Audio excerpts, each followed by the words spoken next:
In our quest for balance and authenticity, today's insights are enriched by the spiritual resources of Shaman's Market, bridging ancient traditions with modern paths.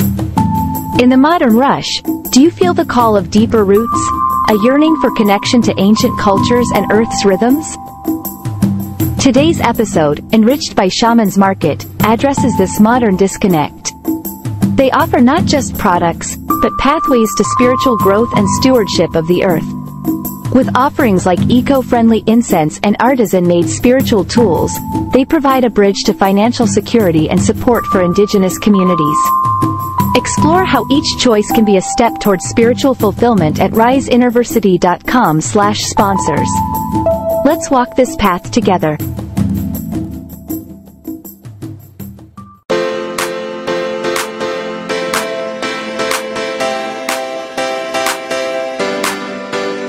Welcome to the crossroads of dreams and wisdom, where ambition dances with the soul.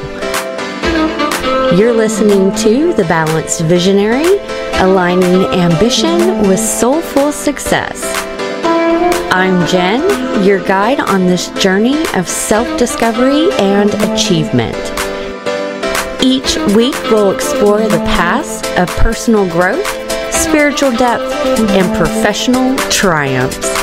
Together, we'll unearth the secret to a life where success is not just what we achieve, but how we thrive. So visionaries, are you ready to transform your ambitions into a journey of the heart? Let's embark on this adventure together. Hello guys, welcome back to another episode of The Balanced Visionary. I wanted to do a quick announcement before we dive into today's guest. I have a very special guest joining us in the studio.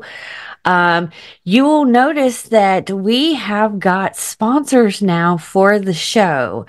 And it's important for you to know that that is how we monetize here at Rise University and the Balanced Visionary podcast. So if you go to the website, riseinterversity.com/sponsors, and you will see a whole list of different companies that I have used, that I'm affiliated with, that I recommend, ways to get in hold of like some of the guests. You're going to start seeing a link to be able to contact them for those. But that is how you support the show. We are fully self-supporting here. So just wanted to give you guys a little heads up on that. So make sure that you go ahead and check that out. As far as any other announcements, we don't really have much going on here at Rise.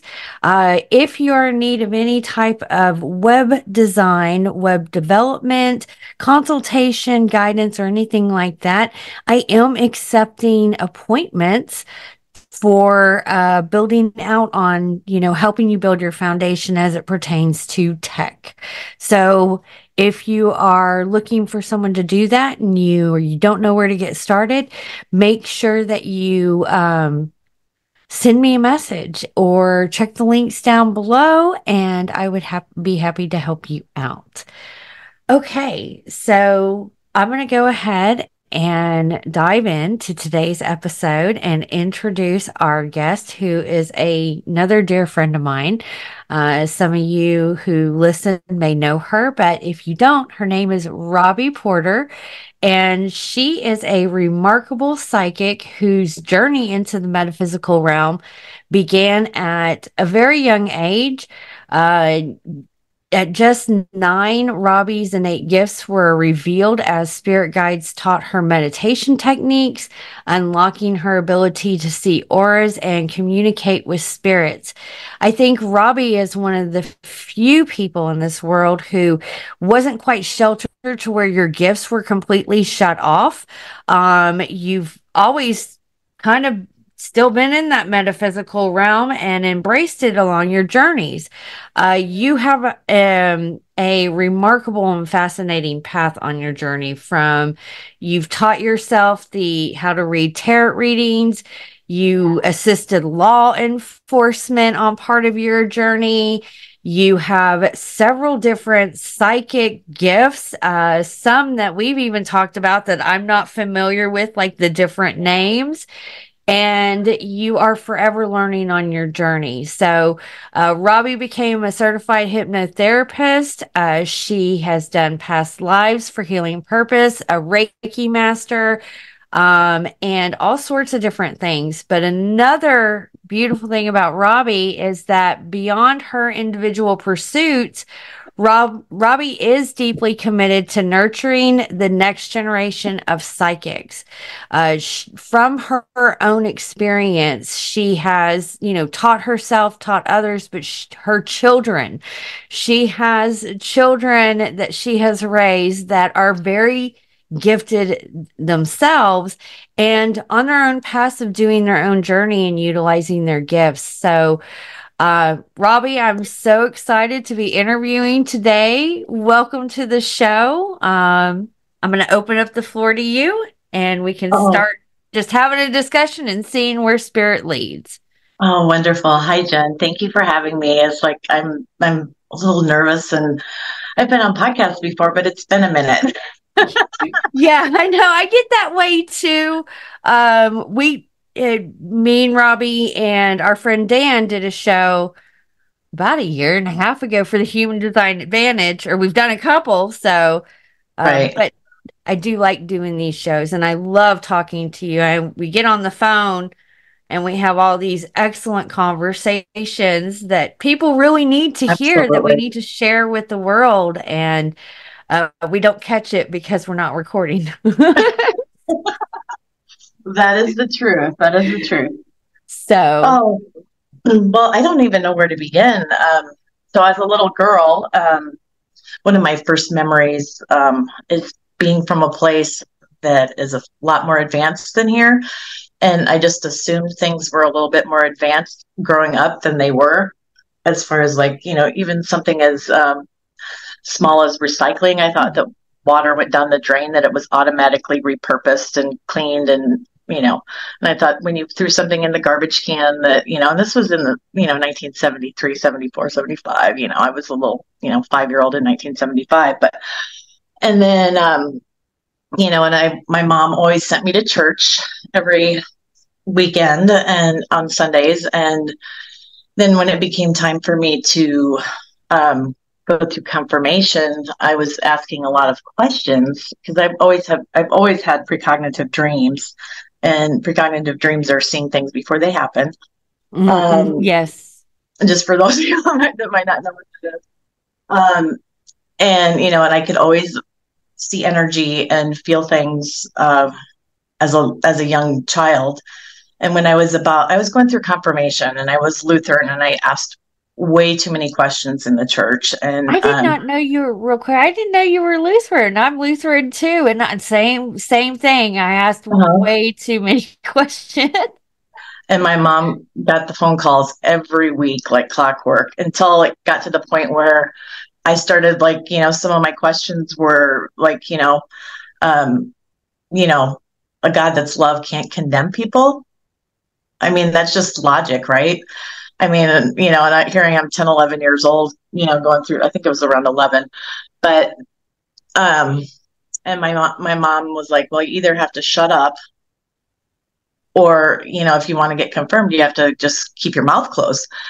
And well, I couldn't really do that. And even back then I was very, it's like, nobody's going to tell me what to do. So I ended up not getting confirmed. And then in a weird way, my journey began searching, for God. It's like, God here? It's like I lived in, my mom was divorced and we lived in an apartment complex. And so I had a lot of different friends that were different religions. And so every Sunday I would go to a different church and see what felt right to me. And that was before the land of, before we had a mall or any places to buy books to research anything or read. And I've always been an avid reader. And yeah, so you have an impressive library as well. So weaned down because, I moved across the country. And so I only took the good ones. I probably had 3 or 4 more bookshelves worth of books than I do right now. But my biggest part in my is my astrology section. I'll get to that in a little bit. But I was always fascinated with, my mom read tarot cards until probably around 1980, and that would have been around the time because she was really good and she could predict stuff. And it started to scare her, and she was really superstitious. And so that was also, and she couldn't throw them away. She couldn't.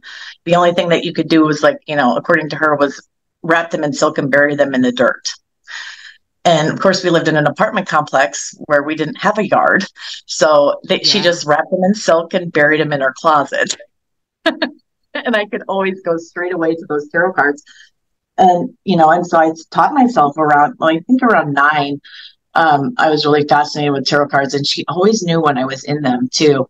And then eventually we got them all, and I started babysitting, and I saved up money to get my own tarot deck, and I became self-taught. And I did that throughout, I had binders full of every single readings that I did for myself and my little girlfriends and, different things, friends in high school and stuff. I always kept track. And then, inevitably they would come back and say things to me about, oh, that was so right on. And by getting back to I'm kind of jumping ahead here, but like when I always say I got kicked out of the Lutheran church, but I really didn't. I chose to leave. And then I did. I got kicked out of my Lutheran high school because I wouldn't follow the rules. Well, and then later on, it was that same church that was spearheading a campaign thinking that me and my friends in high school were in a satanic cult. Oh, good. Me too, because I shaved my head. I mean, I just, my one of my twins is going to start a series on a podcast, and she wants to do it on healing ancestral journeys, ancestral stuff. And she wanted to bring me in as to show what it was like to be raised by a mom who's a psychic medium, intuitive, I'm Ghostbuster, I can't even tell you all the stuff that I've done. You have an impressive, I didn't even mention astrology in your bio, which I should have, but you have an impressive resume as far as metaphysical stuff goes. I'll hear about something and I contact you and I'm like, have you heard of whatever? Sometimes I can't even pronounce it, and oh yeah, it's da da da da da da. I've done that, or I'm learning how to do that, or you have a very impressive resume when it comes to being very knowledgeable in different type of psychic areas and gifts out there. And I think that is why it's, outside of raising your own kids, you can give that guidance. Yeah. Because it's different for everybody and you're familiar with that. Yeah. Well, and and for me, it's I ended up having this big, and I say big because it's a dream that's not a dream. It's I was so distraught after this stuff happened with the church when I was a kid that it became a mission for me to learn about all the religions.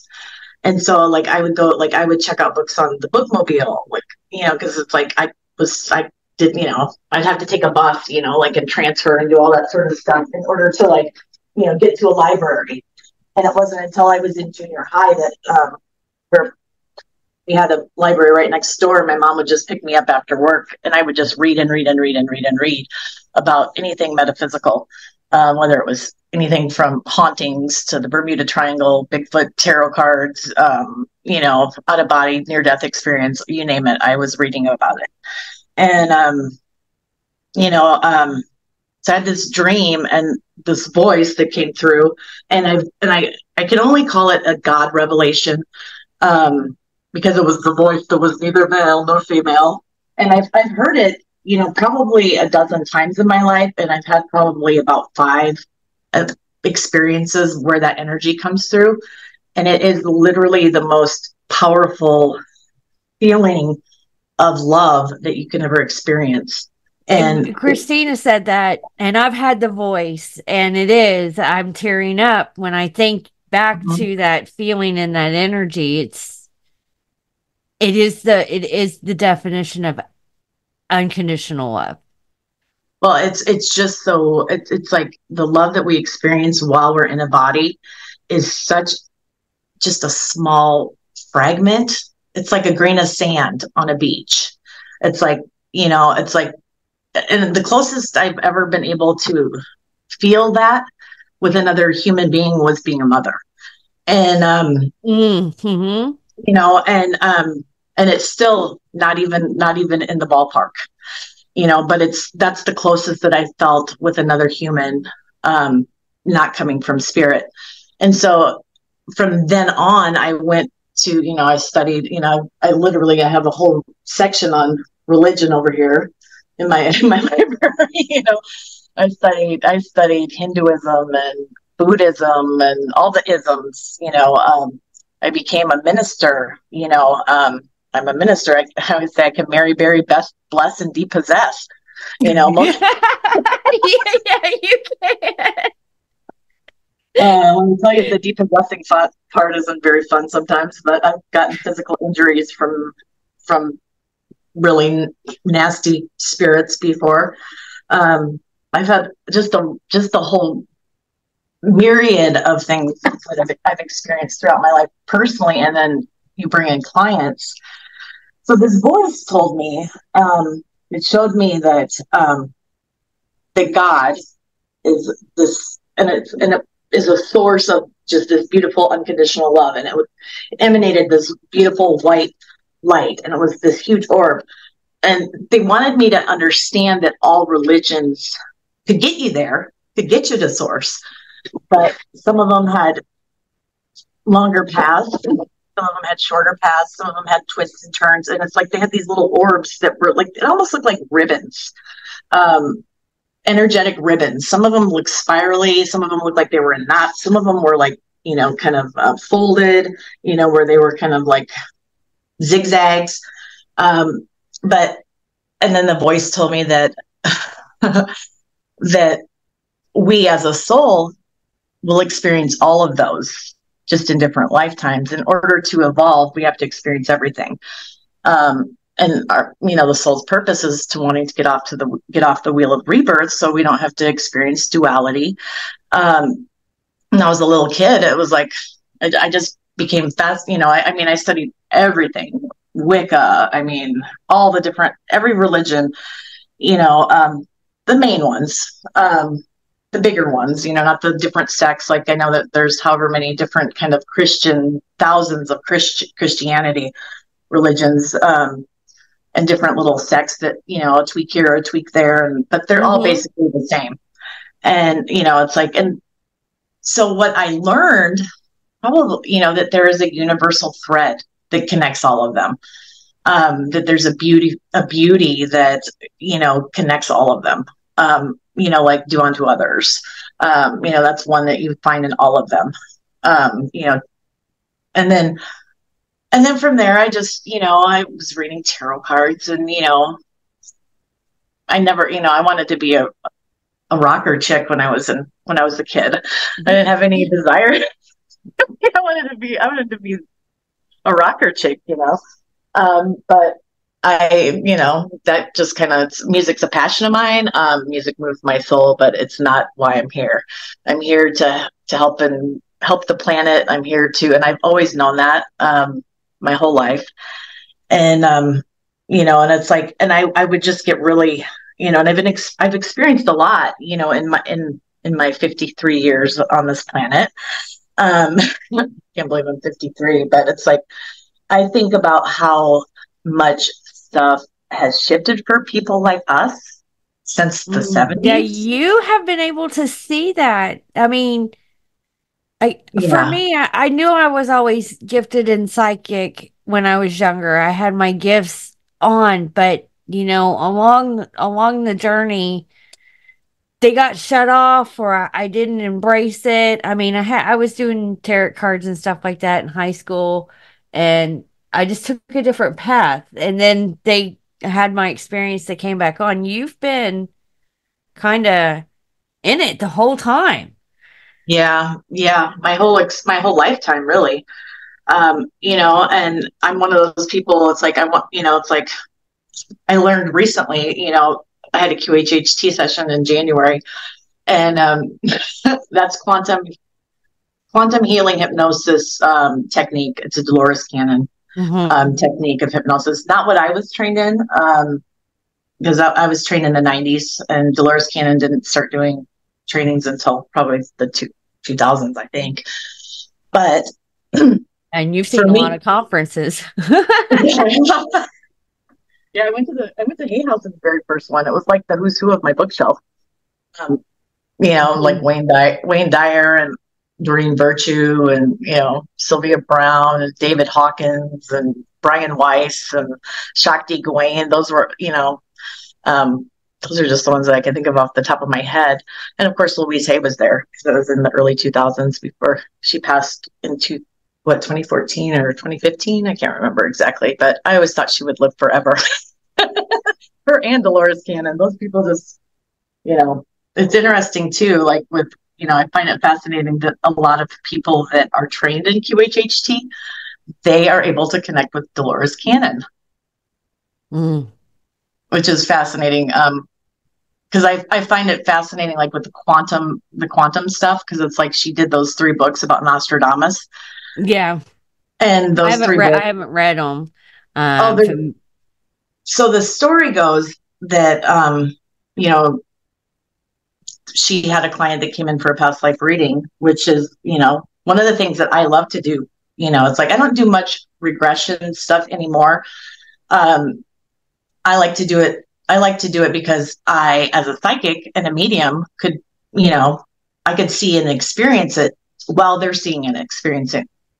So like, it's like if you were like coming to see me and it's like, I tell you about a past life, it's not quite as impactful as you get to experience it. And that was one of the reasons why I wanted to get certified in hypnosis. And, of course I learned all the other stuff that goes along with hypnosis and, all the beautiful things powerful things that you can do with the mind.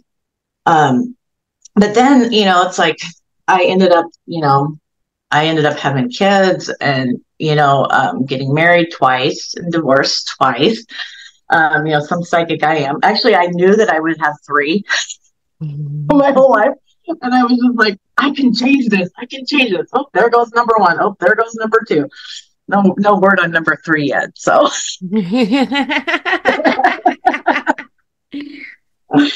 but, at this point, I don't even know if I ever would want that again. But you got 4 beautiful children out of it. I did. And they are, let's see, I have a 30-year-old now. My oldest is 30, and then I have a set of twins that are 28, and then my youngest is 22, and they're all Leos. So, Leo Hell Month is what I used to call it. Like, when they were growing up. All of them were Leos? Yeah. No, and the only one that was supposed to be a Leo was my youngest. Like my oldest was 18 days overdue. She was supposed to be a Cancer, and my twins were supposed to be Virgos, and they were 4 weeks early. And so they all just ended up being Leo, and it's like, so I'm very well versed in Leo. I was married to a Leo, dated many of them. Love Leos. Leo is what rules my 4th house. So I feel very at home with Leos and their big energy and their, my mom was a Leo, and I have really good friends that are Leos. So I've noticed that there's the pattern in my life. And so like I learned like in high school, like up until probably, until I did my very first chart. And, I was never the greatest math person. And so it's like, so like we're talking like 1984, 1985, way before. I mean, there was computers around, but there was no internet, there was no software, there was none of that. So if you wanted to do an astrology chart, you had to do it by scratch. And so, I mean, I know how to do that because I taught myself. And believe me, it's like I used to say to my algebra teacher, both in high school and college, I don't care what X is. And when you're calculating Greenwich Mean Time, you need to care what X is because it matters. So I learned that I was, up until that point, like I always thought I was a Taurus. I was born May 21st. Some years May 21st falls under Taurus. Some years it falls under Gemini. I happen to be born at 000 degrees Gemini. I would have been born even 6 minutes earlier. I would have been a 29 degree, 59 minute Taurus. You know, and then of course you get people that believe with the, you know, it's like, oh, I'm cusp. I'm like, there's really no such thing as a cusp. It's like you're either in one sign or the other. Like if you have traits from the signs that are around you, it's because you have planets that are in there. And that's the case with me. It's like my Saturn and Mercury are, you know, in my 12th house. And then of course I have a lot of Gemini in my chart, but I'm just kind of rambling. So I ended up. No, I love hearing it, and you're sharing your knowledge because I'm seriously, guys. I mean, you can just pull out the information if you're wanting to know metaphysical stuff. Robbie is a library full of all things. But no, continue.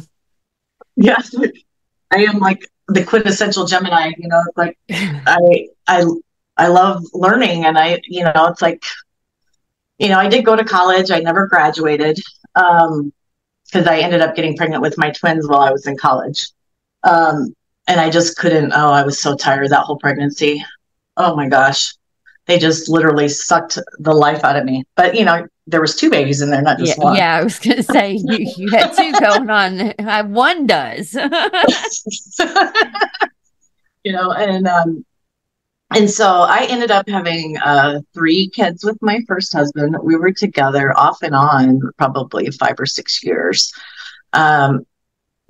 Married and divorced within a year because we got married at the tail end of our relationship. And then I don't know what the heck I was thinking. But, you know. When we made, every time we say that, we weren't. It's just like, oh, sure, let's go to Vegas. And then, of course, we got divorced, and then I ended up meeting my son's father is somebody that I've known since, I was in 9th grade, and we never dated in high school, but, you know, he was this skinny kind of punk rock kind of kid, skater kid, and, that ended up going into the Marines. And when we reconnected, I was like, wow, you grew up nice. Woof. You know, he was all nice and pretty. And, you know, from there, I got pregnant with Noah on my wedding night, which how cliche, but true story. And so all the while, like, so during that time period, it's like when I split up with the girls' dad, I started working on a psychic line. In the 90s, in the mid 90s, those were everywhere. And I worked on one for, I don't even know how long, maybe 4 or 5 months, not long. Mostly because, you know, it's like I was always their top performer because, you know, they average, you know, like how long you keep your clients on the phone because it's like more money for them. I ended up like quitting because I ended up talking to this elderly woman. She was 83. And I truly believe they marketed to people that were lonely and, you know, like not that educated and, you know, or, you know, just, they still do because I did psychic readings, like the 1-800 psychic, even though it was online, but you still could do the 1-800 number. And it would be very few in between that I would get someone that I could actually have a deep, real good reading with. Outside of that, it was surface things that even when you give them the answer, you tell them what's going on and it's not that pretty, they still ask, well, does he love me? You know, kind of thing. And it's like, you know, you get talkative ones. It does cater to more of a lower vibrational, income based. I would tell people that too. They're like, I don't have any money. Am I going to get this job? And I'm like, you know, but you're not the only psychic, you know, they're talking to, or they want to spend all their money talking to you. Right. You know, and I'm of the believe, it's like a good psychic, you shouldn't need to talk to that often. I mean, I literally have clients that I've had for, as long as I've been doing this for 30 years. And I've since lost many of them passing away, deaths and things like that. But, it's like there's, certain time periods where it's like things are extra crunchy in their life where I may talk to somebody more. Cats are fighting. No, go right ahead. Not only does Robbie have 4 kids herself, she is also a cat mom as well. So if you kind of break up a fight in the background, girl, you can go right ahead. I completely understand. I think they're okay now, but it's like I have one white fluffy kitty and I have 3 black kitties, and my black kitty is like to pick on the white fluffy one. And he's very timid. And so usually I just go scoop him up and, put him somewhere else so they don't mess with him. But I got sidetrack. But so from there, I might actually just close my office door real quick. At least I don't have to hear it. Or you guys don't hear it. She's shutting her door real quick, guys. So okay, I'm back. It didn't take long. So, I ended up, after I split up, I'm going to probably talk about the same stuff for a second here, but like after, the girls, my daughter's dad and I split up, was when I started working for the psychic line. And then there was an elderly lady that she was the same age as my grandma. And, and I told, we talked on the phone for, I remember 43 minutes. Now, this company was promoting, 30 minutes free, right? Mm-hmm. But if you read in the fine print, it was 6 separate. You get the first 5 minutes of 6 separate readings for free. So, I checked all my little boxes. I got the information that, the company liked to have for mailers and stuff. And, periodically throughout the session, I would remind her that, it's $4.99 a minute, blah, blah, blah, blah, blah. And finally, I did that again right around 40 minutes. And I can't remember her name, but I ended up, I just got really just like, do you realize we've been on the phone for 45 minutes and only the first 5 minutes were free? So everything from now until we hang up, it's going to be $4.99. And she's just like, oh my God. And she started crying and she hung up on me. Now I had her phone number, called her back. And, and I told her that I would do whatever I could. Of course I was a single mom at that point with 3 kids under 3, they were 3, the twins were 1, or 4 and 2 or something. I don't know, but they were young. So I would work on the psychic line after I got the kids to bed. And so I called the company and I said, is there anything that you can do about this? And they basically told me no. And I said, well, I guess I'm going to have to give you my notice because I can't work for a company that's as unethical that would, and I ended up sending her money. I never heard from her again, but she was like somewhere in Wisconsin or something. But, and then not long after that, in my hometown, there was a metaphysical shop that had just opened, and everybody were like, oh, you should do readings there. You should do readings there. And, and at that point in my life, I was learning psychometry and I was learning, what is psychometry? It's reading objects. Okay. Yeah. It's like you pick up an object and if you're, you can see visions of things and hear words and stuff. At least that's how it works for me. And so I started wrapping crystals and things like that and different stones. And I went down and I talked to the owner of the shop. Well, actually, I wasn't the owner. It was the editor of their paper. It was Reba that I talked to first. And I ended up doing a little reading for her. And I apparently nailed a bunch of stuff. And she wanted me to come back and meet the owner, which who's not like, she's a friend of mine now. Because that was in 1996. And we had a lot of good times during that my tenure there, which I was there for 4 years, and then I went out on my own. And then the shop closed up not long after I left. I think probably 6 months after that. And then I just started doing stuff on my own, and during that time period, like when I was at the shop, I did, because Sioux City, I'm from Sioux City, Iowa. That's where Gateway Computers was founded. So Gateway Computers was in its heyday during that time. So I literally had like lots of people from all over the planet coming to work from Gateway from all places all over the globe. And I ended up having, making some strong, clients, connections that I still talk to. And, it was a great place for me to be during those times.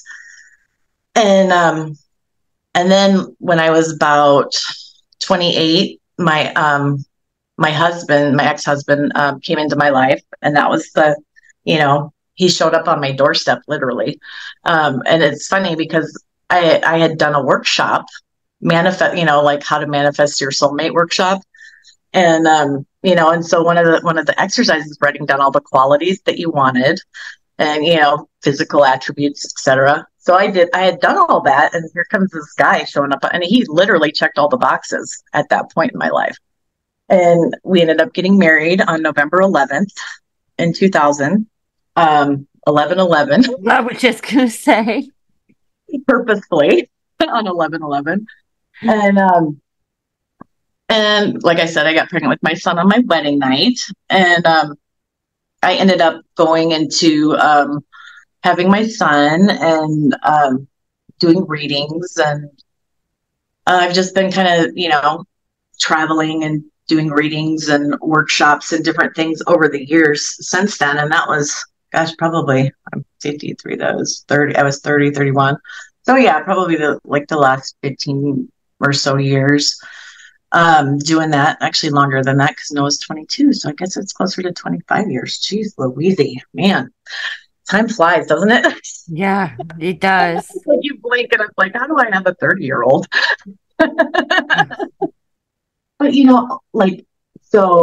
But during that time, I would have clients come to me, and my son or daughter, it's seeing things, seeing people, and I was, I one of my greatest things that I like as a passion for me is mentoring kids with abilities, because I did not have a person in a physical body. All my guides, they didn't have bodies, and I literally would have killed to have that when I was growing up.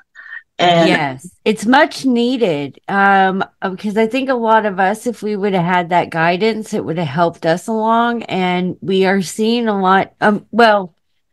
We're gifted when we come in. Right. And it's along the lines that something happens, we're told something, that we start shutting them down. And you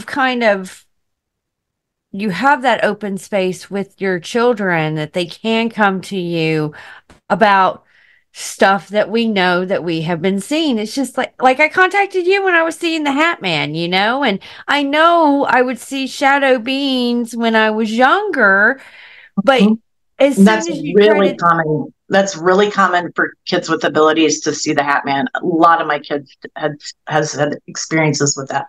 I don't recall myself having that experience when I was young, but that doesn't necessarily mean that it's not something that I kind of blocked out or whatever. I personally, I saw him a couple times when I had one of my longtime kids come, and I would work with him on, different techniques on how to develop things and, protection and things like that.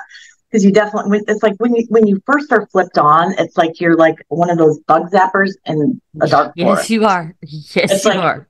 Every little low vibrational thing is going to come, and they're going to want to try and interfere and mess with, and it's like, because it's like, oh, look at that, and so protection is really important for kids, and it's like, like with my kids, it's like, my oldest, like, she used to have nightmares. Up until, probably till she was 14. and we determined from her nightmares and all the stuff that she described that she was killed by a serial killer in the 80s called the Green River Killer. Or the Green, it was. I'm familiar with them. Yeah. And what's funny is she ended up, like, she was always fascinated with serial killers her whole life. You know, it's like that's what she wanted to do when she was a kid. She wanted to be a profiler for the FBI for serial killers. That ended up not happening. She's a therapist and she works with kids. And it's interesting because, like, she runs across quite a few kids that get misdiagnosed, you know, with schizophrenia or different things when they are just psychic or they have psychic abilities. And so it's really wonderful that she's able to help some of those kids like that, because she's, you know, because she was raised by a mom that, like, kept all her kids open, you know. It's like, and I mean, stuff we would do for entertainment would be ghost hunting. We would, you know, load up the kids in the you know, in my Explorer, and we'd go to cemeteries and places where things have happened, and, you know, and get the information. Like, I wish I had you as a mom when I was younger. Well, my mom took us toilet paper wrapping. We went and wrapped houses, but that is, I am, you know, my mom wasn't she was open to these sort of things. It just wasn't, I'm more of the one that's woo-woo in the family, more into the metaphysical. Except my grandmother on my dad's side, I am now starting to remember things that she did that I'm like putting her broom upside down outside of her door. Yeah, I do that. Okay.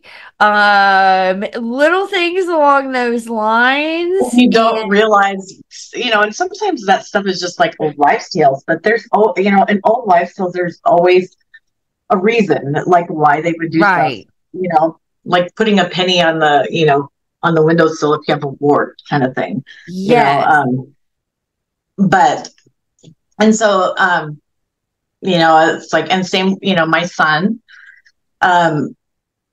you know, it's like he used to see, like, they always, like, spirits would always show up when he was in the bathtub or in the shower, and it would be the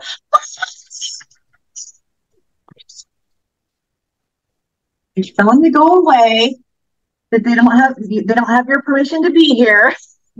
Right. You know?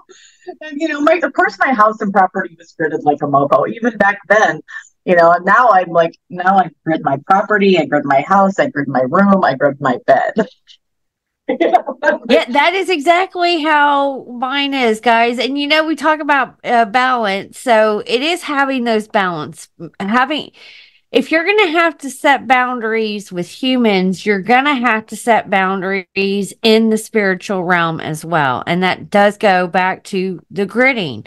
I have my property, the house, certain rooms, my room, and down to my bed as well. It's like, you got to break through several different. Exactly. It's like concentric rings. It's like, they might be able to get through the first one. You know, second one, got to go through that. Third one, fourth one. Yeah, it's like, make it as difficult as possible for them to mess with you at all things. You know, it's like I had, I'm also an experiencer. I've had different things that have happened in my life where I've had experience. Well, we with you specifically. I mean, Bigfoot, Sasquatch, Elder. In, what was it, 2020? I think it was 2020. It was 2020. It was 2020 or 2021. I don't remember. Yes. It's like that was. I remember when I first saw you, I felt like I know her, and because for all of you that, like, I met Jen. We worked on a conference together, Camp Disclosure, and we were on the planning committees and, you know, helping get it put together and whatnot. And we had all traveled to Georgia I live in North Carolina right now. So it wasn't that far for me, but Jen came all the way from Houston. And First time ever out of Houston driving by myself. That was the best trip I ever did. I was like, so it's like I knew when I saw you, like that I knew you. And it's like I remember you saying something to me about like how you don't see things like that morning and then that night. And I was like, oh, I said, you see things. I said, you're going to start seeing things more than you realize. And it's like, and then later that night, Is when, yeah. I was out on the deck smoking. And I came out and I saw a figure. I saw a Bigfoot, like just kind of crisscross applesauce sitting on the deck.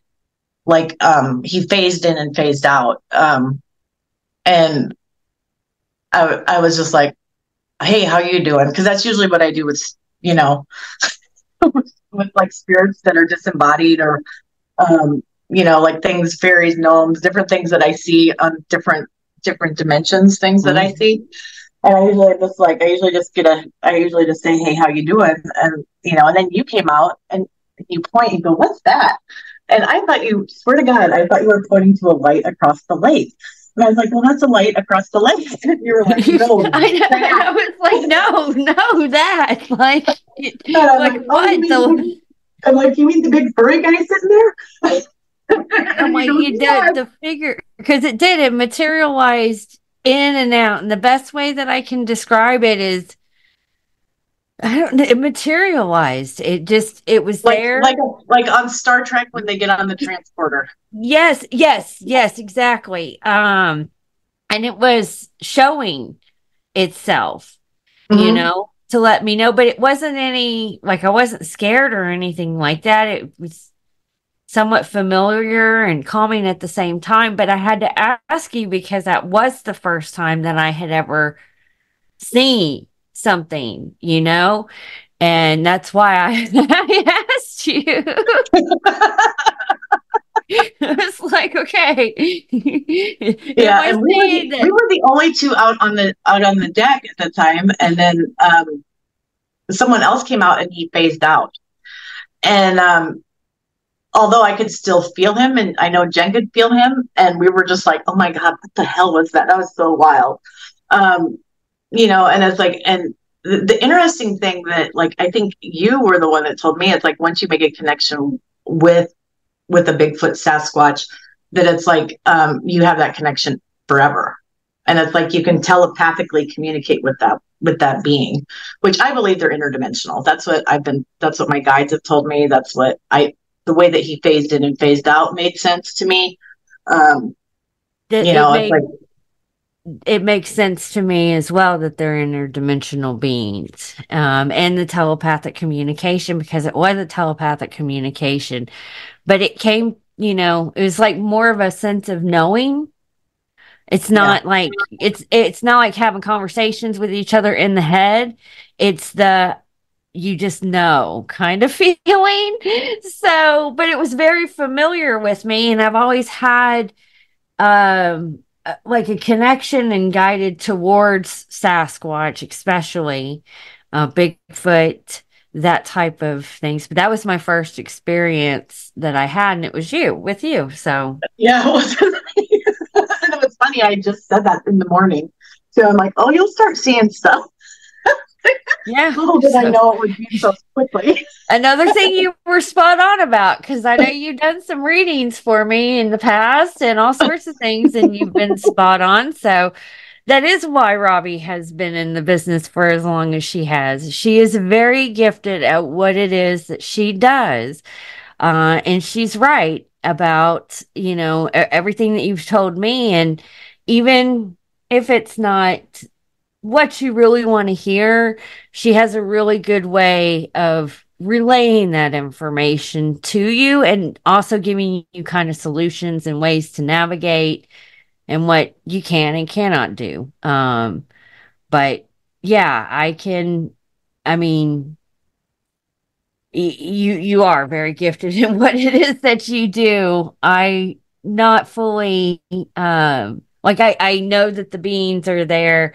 I can experience them and I can pick up on things. And I know with you, you've had to learn how to set those boundaries because you're a medium on that. I haven't fully opened up my gifts on that end, but I am pretty sure with you from, I know you've told me and some other friends that have been mediums, it can get a lot. It can get to being a lot, because of everything coming around you, everything that you're picking up. Right. So much happening and people don't know.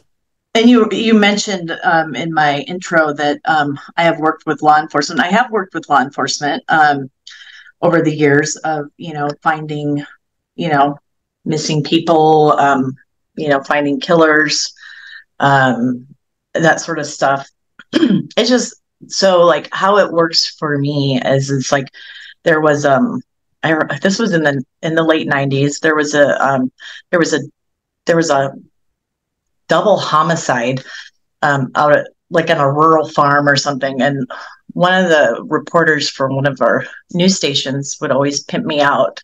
He would always be like, what do you know, what do you know, what do you know?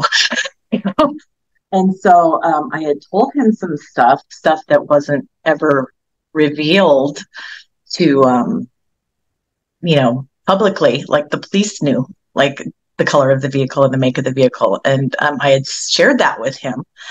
And, and they were on him about who his source was. And thank goodness, is like, because I didn't want to have to deal with that. But, when I tuned in, it's like reliving a bad memory. So like, it's like, so like I could literally feel all the terror and the trauma of this woman being murdered. And it's like, that's not something that I want to experience. Unfortunately, there are and from that, like I had become acquainted with another medium out of the Kansas City area.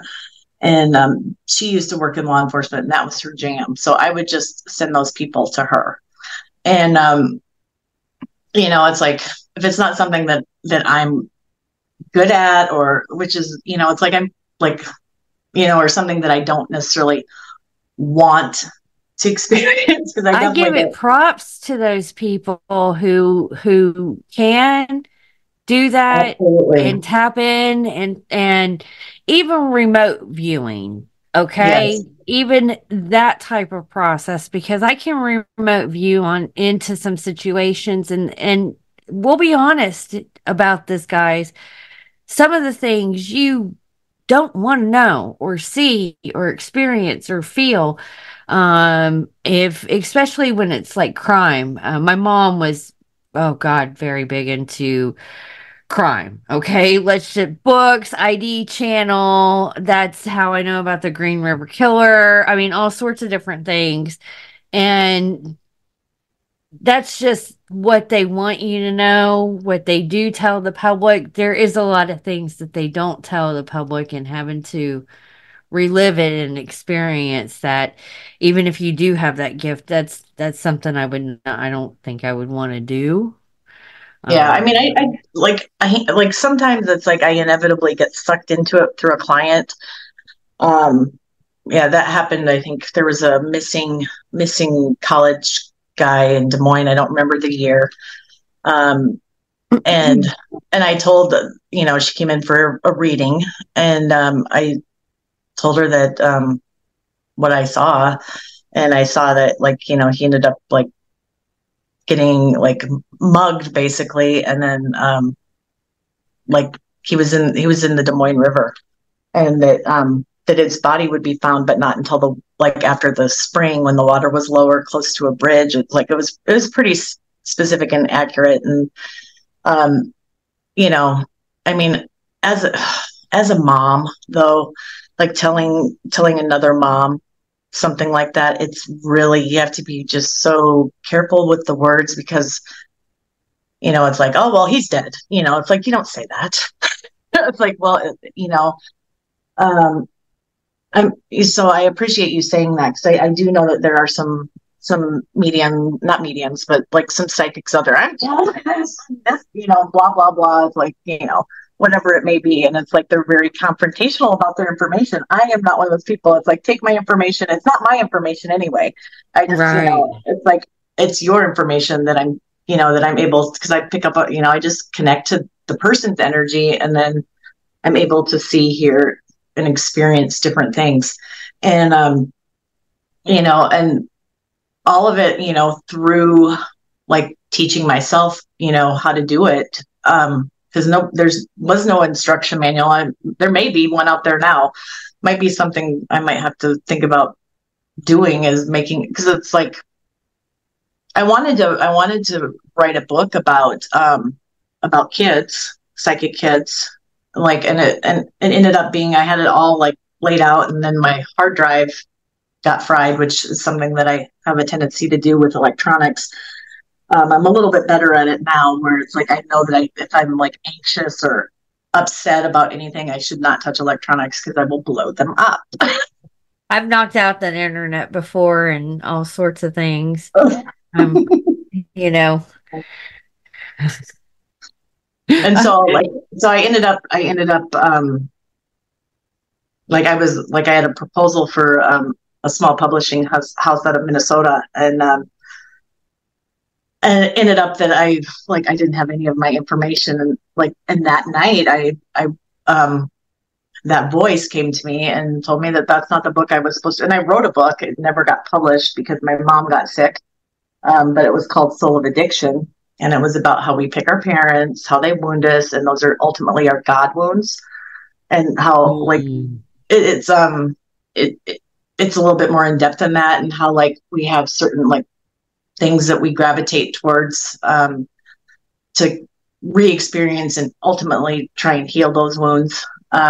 All stuff that we chose for ourselves. And it's like, I can tell you how many times it's like, people come in and they like parental wounds. It's like, and I was like, well, you did pick them. I would never do that. Well, yeah, you would. You would, because, it's like they would wound you in the correct way that you could learn, grow, and evolve from that. So a lot of people are like, find that one little piece, like that we pick our parents, a big thing, and so it's like, as far as like keeping things balanced, it's like, when I was raising my kids, like I worked from 9 to 4 as soon as I got my kids to school, Monday through Friday, and I would travel a couple weekends a month, to places that were close to where my hometown was, which is in Iowa. And when you say work, what were you just doing readings? Yeah. You were working at that shop? No, this is, no, I only worked at that shop from, 96 to 2000. And then from 2000 on, I've been, working for myself, and it's like, and I'm so grateful for my time working at, like, Bell Book and Candle was the name of the shop. Because I learned a lot. I read a lot of books there during my downtime that it's like, I have so much gratitude for Cindy and Steve, that was their partner at the time, for creating that environment, and because it really like helped me and a lot of people in the area. And I was able to springboard that into working for myself, and I'm still doing it. And I've not had a second job ever. I've not had a job that didn't pay my bills and give me money to live on. Yeah, there were times where it was really tight, especially when I went through my second divorce, because I was so emotionally just distraught. And it was not long after, my mom had passed away, so I had a lot of grief that I was experiencing. So during those times, it was slim pickings, and I wasn't in my best form. But, it's like, that was 10 years ago. And, it was probably a few years where it was like, hit and miss and stuff. And I still had my regulars calling me regularly. I've got clients that are once a month people. I've got once a year people. I've got twice a year people. It's like, I've got, I've got some stuff going on, people, you know, and, you know, and like I said, it's not my information. It's just like, it's information that I am somehow gifted to tap into, to share with the person that I'm reading for. And, you know, and it's like, and for me, it's like, you know, it's like, you know, it's like I had a girlfriend. She would always want to, you know, I don't drink anymore. Not that I was ever a big drinker, but it's like she would always want to go out and have a glass of wine with me, because once I have a glass of wine, I'm like, wide open, you know. It's like, but then my filters are gone, and you know, it's like, because she would always be able to, like, you know, tell me about this, and I'd be like, well, you know, tell her about whatever. But you know, so like, you know, as far as having balance, it's like, you know, it's like I made sure that, like, you know, I would, you know, my schedule during the day when my kids were in school, you know, I was able to, once time came, you know, to have kids home, I was mom, making dinner, you know, studying spelling words, you know, different, you know, geography and different things. And, you know, it's like, and I found, you know, it's like being a person of having ADD my whole life, having that sort of schedule was very good for me, because now that all my kids are out of the house, it's like I don't have to get up in the morning at, you know, 6:30. It's like, now it's like, oh, 10 o'clock, oh, leisure, you know. It's like, and, you know, and during those days, I really would pound out the readings. I mean, I'm not kidding. It's like I would do 3 to 5 readings Monday through Friday and travel on the weekends. You know, so I'd get done and I would like travel like to Des Moines, and I would work Saturday and Sunday and do, like, you know, from 10 to 5 doing readings on both days. And so, you know, it is about having balance. And, you know, and unfortunately my husband at the time neither of my husbands really understood me, like on that sort of realm. Like, they didn't get that part of me. That's a big thing, especially for, you know, the people that listen to my show, soulpreneurs and visionaries. A lot of us, the family doesn't understand what it is that we want to do. They don't get it. And you've got a very impressive story, Robbie, because there's a lot of people out there who want to step into embracing their gifts, but they fear not having that financial support. And here you've done it, you know.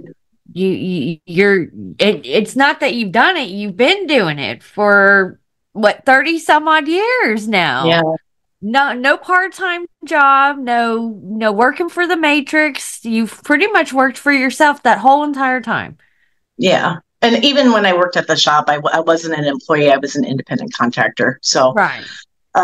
You know, which makes a difference on, you know. That's different. Yeah. You know, because it's like I bring my own tools, you know, because that's what determines, and me, I'm the tool, you know, or maybe, you know, throw some tarot cards in, you know. I guess I'm a big tool. Well, you are, because you do. There's I mean, you're very gifted in what it is that you do. Even without having tarot cards or anything like that, your knowledge on different areas, whether it's hypnotherapy, astrology, mediumship, crystals, herbs. I mean, you're a medical medium. You are the tool. You don't need tools. You are the tool. So, you know, and so it's like, and especially for people just coming into their abilities, whether they're kids, it's like I've mentored some older people, but really kids are my passion. But it's like, when your abilities are getting flipped on, it's like you need to know some of the things. You need to know the protection. You need to know that you need to meditate. You need to know all of those things. And, you know, it's like meditation, like when the voice, I'm going to go back to like around that time when I was, you know, the church stuff, when I was 10, 11 years old. There was a lady in my apartment building. she was morbidly obese. And I would walk to the grocery store for her once or twice a week, and she would give me $1. So that was like, $1. It's like, ooh, my mom worked 3 jobs to keep a roof over our head. So I never got extra little things. I never got special treats at the grocery store. It was just like basics, it's like food, it's like you didn't get like, my favorite thing was Crunch and Munch when I was a kid. And so this one afternoon in particular, it's like I knocked on her door, and she wanted me to go to the market to pick up, a few things for her, and she gave me the $1. And so I did that, and they were completely out of Crunch and Munch. And it's like, and during that time, like I think might have been 1979, 1980, there was a big strike with the truck drivers, where a lot of stuff wasn't getting delivered to the grocery stores. Like there would be like whole shelves just empty, like bread's gone, like there's or like there's no, like, because I went to the Crunch and Munch aisle where I was going to get some Crunch and Munch, and I definitely, Cracker Jacks does not do it for me. So it's like it had to be Crunch and Munch. And so I'm kind of like, kind of swaying back and forth. And, somebody that worked there like came up to me and asked me what I was looking for. And they told me that it would be in a few days, hopefully. And so I decided to hold on to my $1. And I went and took George's stuff and checked out. And I heard the voice from the dream, look up. And they had mentioned in that I needed to learn how to do transcendental meditation. And I didn't even know what that's my favorite type of meditation. I didn't even know what I didn't know what transcendental, I could barely say transcendental, let alone what it meant, and so I heard that voice, look up, and I look up and I looked at the ceiling, not like, because I was looking down, and if I would have looked at eye level, I would have saw all these little pocket guides, the pocket guides to kitties, pocket guides to your garden. Well, there was a pocket guide to transcendental meditation, and it was 79 cents, and I had $1. And so, and I looked through all of them because I really wanted that Crunch and Munch, boy, I really wanted it. And, it's like, the voice told me that I needed to buy that. So I used that little pocket guide to transcendental meditation to learn about chakras. Couldn't say I don't even know what the Hindu name, the Indian name of, I couldn't pronounce them.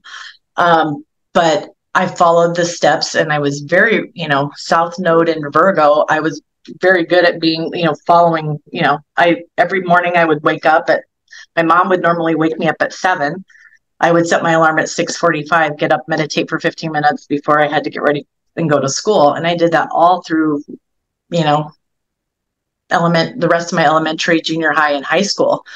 And it wasn't really until I went to junior high that I realized that because I went to a really small elementary school. And like, I think all of my friends knew that I was weird or different, especially my best friend. She, it's like, I would go over, she lived next door to me, and, and her mom would be like, why does Robbie touch everything? And, and it's like, I'm like, she told me this years later, and I was like, and she goes, and I would just tell Mom, shut up, Robbie's special. You don't know what you're talking about. And I think about it, I would always touch her. I would touch, because it's like, I guess I was like trying to reading the energy, and it's like, and things that I was drawn to, and it's like I was naturally doing that. And I think about when I was a little girl, like, still carrying a blankie and drinking out of a bottle. Like I had this pink blanket that had this silk, like, the ribbing, the silk edging around it. Mm-hmm. And at night to go to sleep, I would have my thumb on one side of it and my forefinger on the other side of it, and I would rub it together so I could go to sleep. Well, later on in life, I learned that I was doing mudras. Those are mudras. Yeah, yes, they are. So a lot of stuff we were doing when we were younger is just like natural to what we would normally be doing. I was huge into daydreaming. So, and I would always see, well, back then they called it imaginary friends, but it was gnomes, fairies, all sorts of things. Well, daydreaming is scurrying. Yeah. It's what Well, basically daydreaming in like hypnosis, like that's like alpha waves. So it's like that's, so so you're going, it's like that's right before you go into theta waves where you can get more like in-depth information. And I remember too, because I was a daydreamer in school and a talker in school. And I would always like, there was like this elementary school that I would go to, and I forgot about this until just now, that I could always see a guy. He wasn't a real, I mean, he didn't have a body, but I would always see a guy out the window, like because all the windows lined up with the playground, and I would always see a guy out there. I never really went into, never really was that curious about who he was or why he was there. It's just like I would see him and I'd be like, oh, there's a guy out there. But, if I could have gone back and like done that again, I would have wanted to like maybe find out why he was there. And if there was anything, because he was probably stuck more than anything. Didn't cross over, chose not to cross over. So yeah, I mean, it's been a ride. I mean, it's like, and all of my kids, they all have their own gifts. It's like I said, my oldest, and they all use their abilities in their chosen fields. My twins are entrepreneurs. My son, very successful entrepreneurs. Yeah, they really are. One's a money coach, and the other one is a relationship / divine feminine coach. And they both do really well. They, they had, when they were little teeny boppers, like 13, 14, 15, they had a YouTube channel called the Lightworker Twins. It was lots of stuff about they talked about ascension and eclipses and astral travel and all the stuff that, was like kind of a day-to-day thing in our house. It's like when they were little, I would have what I called nest time before, like, it's usually only on the weekends because it's like if I had to get up and go to the shop or, or had appointments or whatever, it's like not on school days. That wasn't always, we couldn't always do it. But like on the weekends, we'd have nest time and we would talk about our dreams. And then we would, I'd be like, well, what do you think that meant? Do you think that was, that sort of stuff. And so to get them, because my guides had told me in high school that, because that I needed to write down everything that I dreamt about. And I got really good at just waking up and writing down, a few things and then going back to sleep and not really remembering it till I read it the next morning. And so that was kind of a way to do that with the kids, and get them to know that there's other realms that we exist on besides just this third density realm, that our spirit is what is the permanent and the body is not. And, to be able to some of the stuff that they, like the twins, I remember used to be like, oh, there was a bunch of people in my room last night. And it's like, I was like, well, what they look like? Did they say anything? It's like, and like kids that I've, kids especially around that age, between 2 and 4 years old, where they can articulate and they're still so connected, is my favorite time with kids. It's like, I remember I had a client call me, and she said that she was taking her son to the zoo in Omaha, which is about 2 hours from where I lived. And once they got to the area of town in Omaha, which is South Omaha, where the zoo is at, this little boy started just talking about all these people.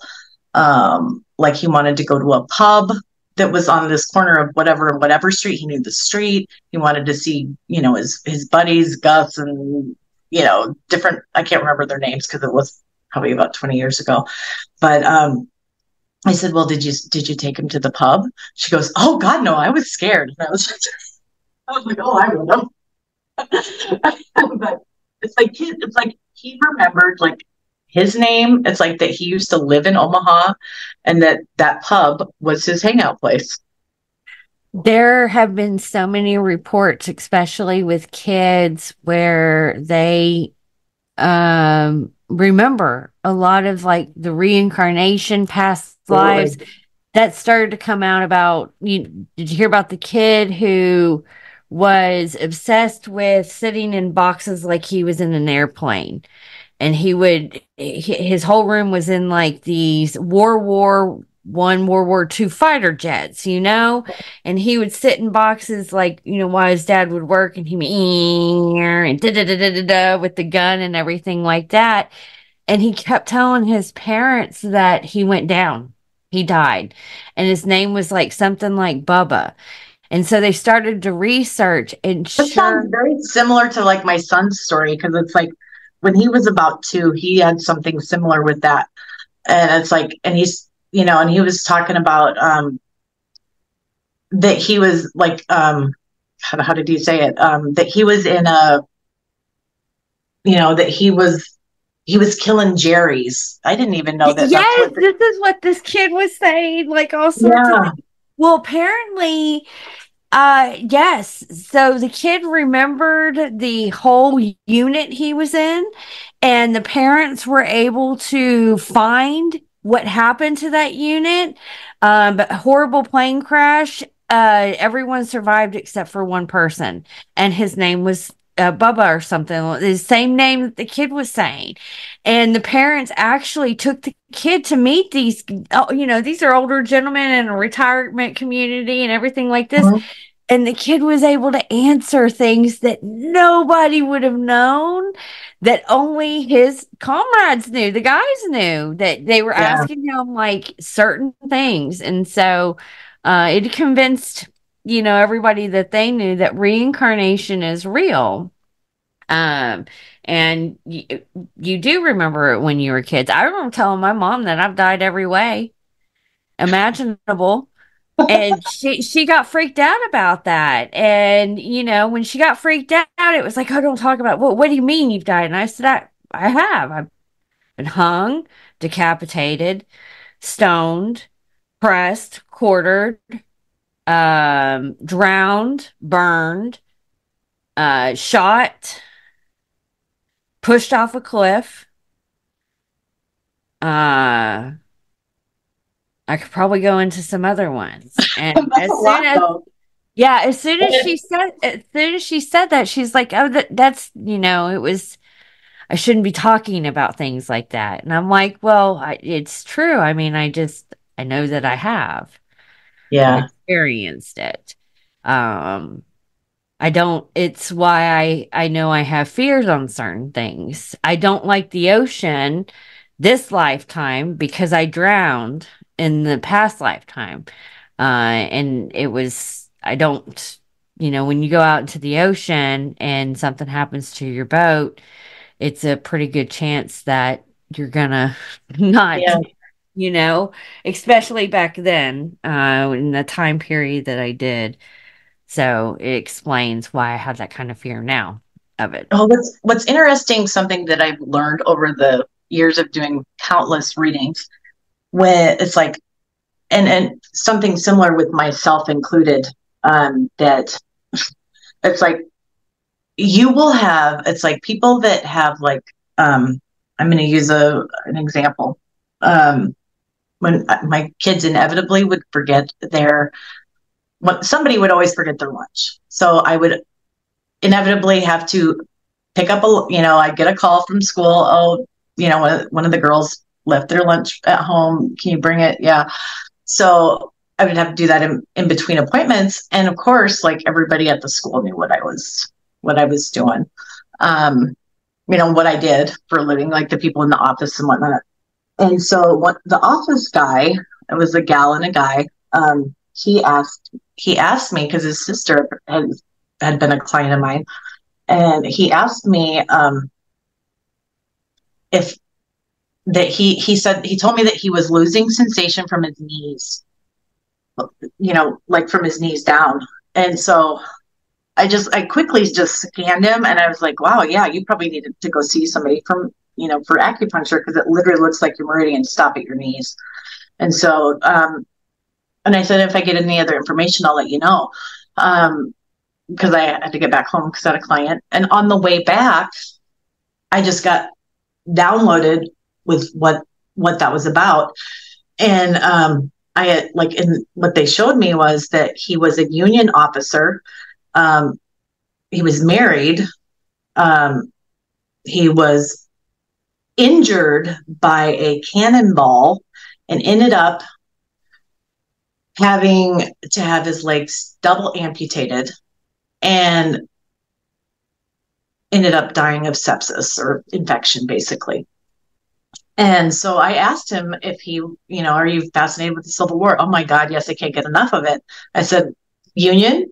Yeah. So, and it's like, I told him, and then I told him exactly, told him what he looked like, what happened. And, it's like, and soon as I told him that, cleared it right up. And it's like, and usually it happens at the year that it happened in the past life. So I think he was in his 30s. So we'll say 35. So he was a 35-year-old male officer that was killed in the Civil War. It's like, and I used to have a recurring nightmare until I was, I don't know, maybe 20, that, and in my dream, it's like I had, like those Victorian boots on, and I had a long skirt on. I couldn't see what I looked like.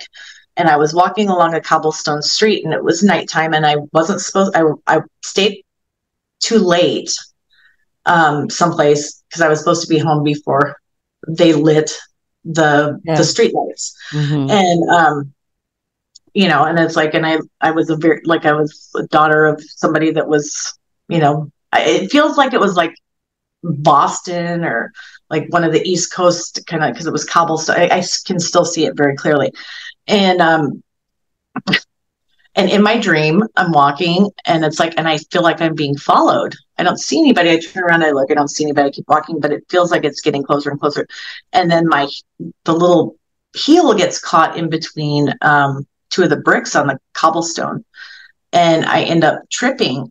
And I turn around, and there's a man in a cape, and he had this really big, ornate ring on his pinky finger, and he stabbed me and killed me. And the only thing that's like, it's like, I associate that, well, I was probably killed by Jack the Ripper. Yeah, I know. I just thought that, really. Like, and so, it's like, and I didn't really research much into it, but it's like, it's like I've had clients that has happened over, it's like, I have had a client that fear of tornadoes. And it's like, in this lifetime, it's like every time, it's like, she came to see me after we had a bunch of weather come through the area. And she's like, I cannot function like this. She goes, I need to know what's going on. Like, it's like, I don't know if I need a past life regression, if I need a reading, or both. And I was like, well, let's start off with the reading and see, whatnot. So in the reading, it's like she and her husband and their newborn were on a wagon train going across somewhere, probably Oklahoma is what I would guess. And it was kind of like rolling plains. There was no place to hide. A tornado comes out of nowhere. She holds the baby in her arm, and she kind of weaves her arm in through the wheel. She ends up dying.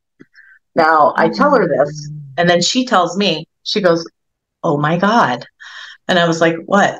She goes, when we had this storm a couple of days ago, she goes, I was done. Now, mind you, she didn't have kids yet in this life. She had a little puppy.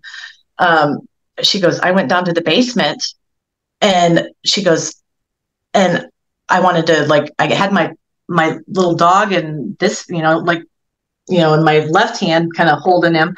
And she grabbed a sled, one of those circle saucer sleds, and she put her arms through there. And I was like, wow, that sounds familiar. And she's never been afraid of tornadoes since. It's like sometimes just knowing the information will clear it. And I recently had I told you about, but I had a session with Christopher Jacobs, and He brought up a Also a Midwesterner, but he's from Lincoln, and I wish I would have known him back. I mean, I don't really know him personally now, but it's like he's pretty amazing. It's like I've known some, besides you, I've known a couple of people that have had sessions with him, and he's especially good with the extraterrestrial stuff. Oh, yes. Well, he pulled up the past life about Martin Luther. And like you mentioned earlier, Luther, and only really Lutherans. No, because every time I say Martin Luther, everyone's like, don't you mean Martin Luther King? And I'm like, no, I mean Martin Luther, who was the one who did the put into motion about Protestantism. That was a Reformation of the Protestants. That's why we have different branches off of Christianity, was because it started with him. And I have been like researching different things about regarding Martin Luther and that time period for about a year now. And for him to say that, I was like, okay, well, that's That weird. makes sense.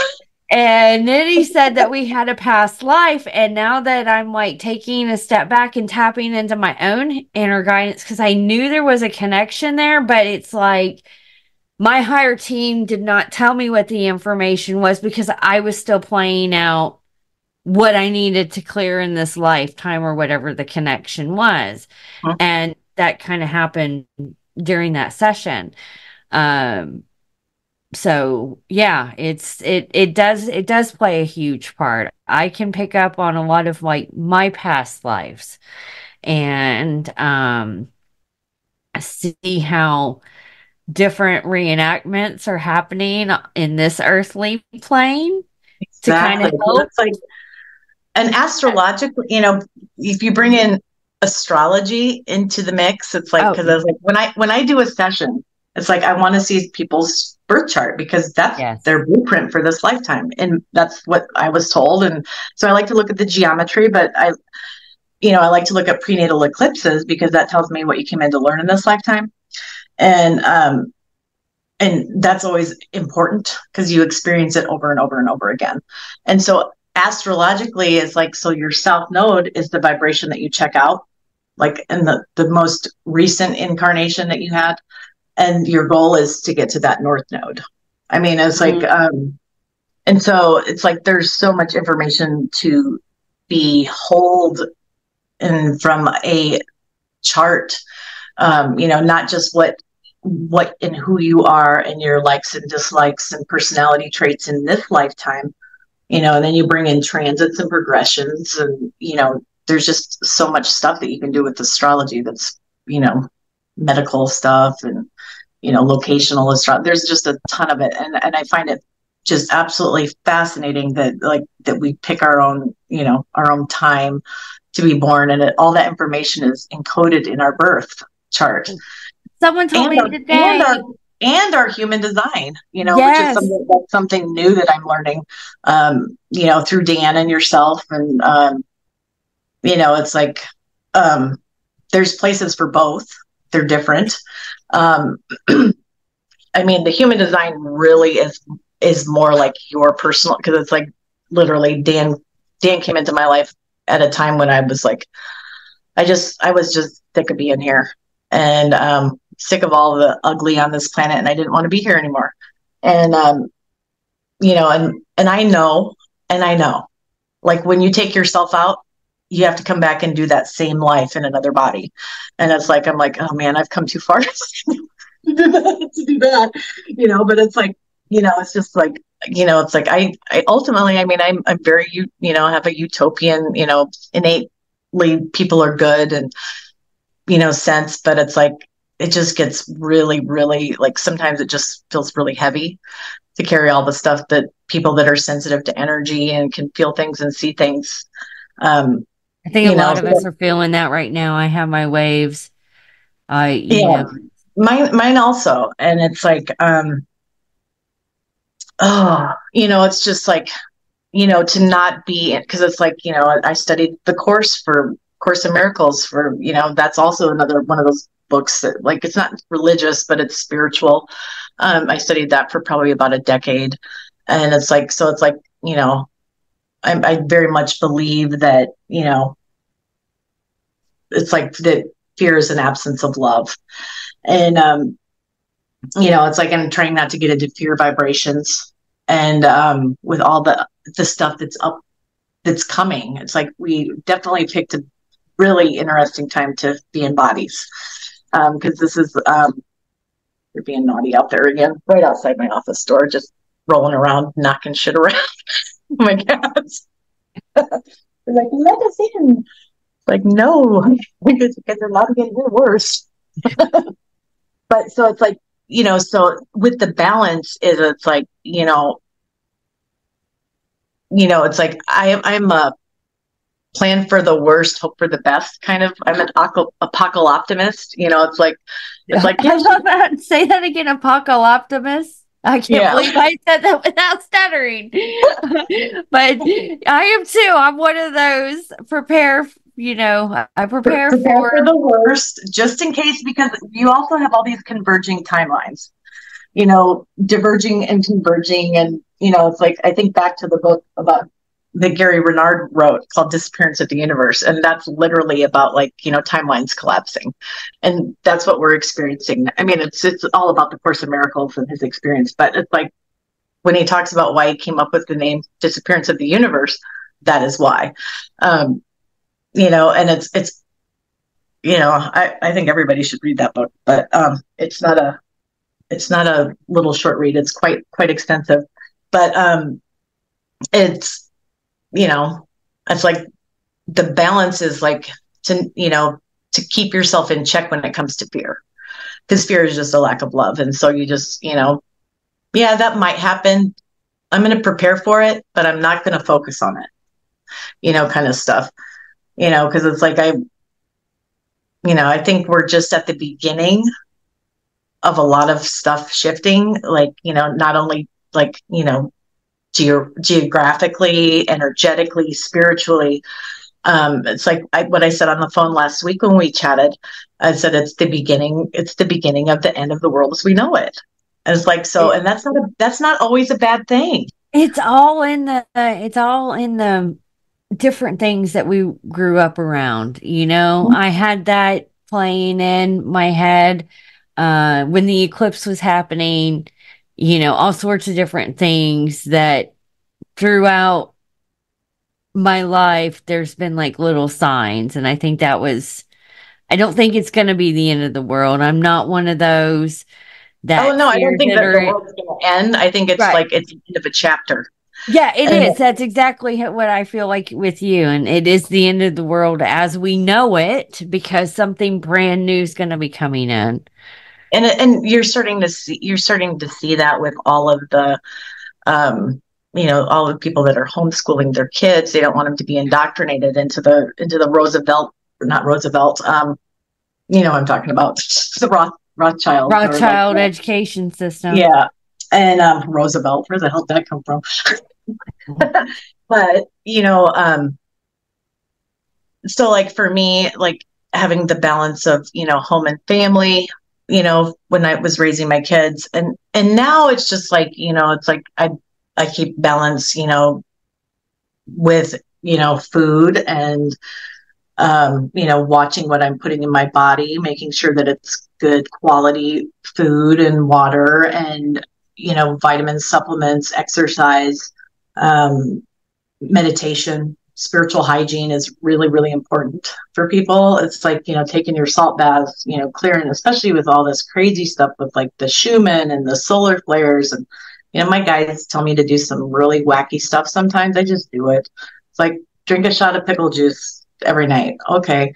Why? Well, because it's like, it will help you know, people need a lot more electrolytes going on like now because of all the solar activity that we're having. Pickle juice is great for that.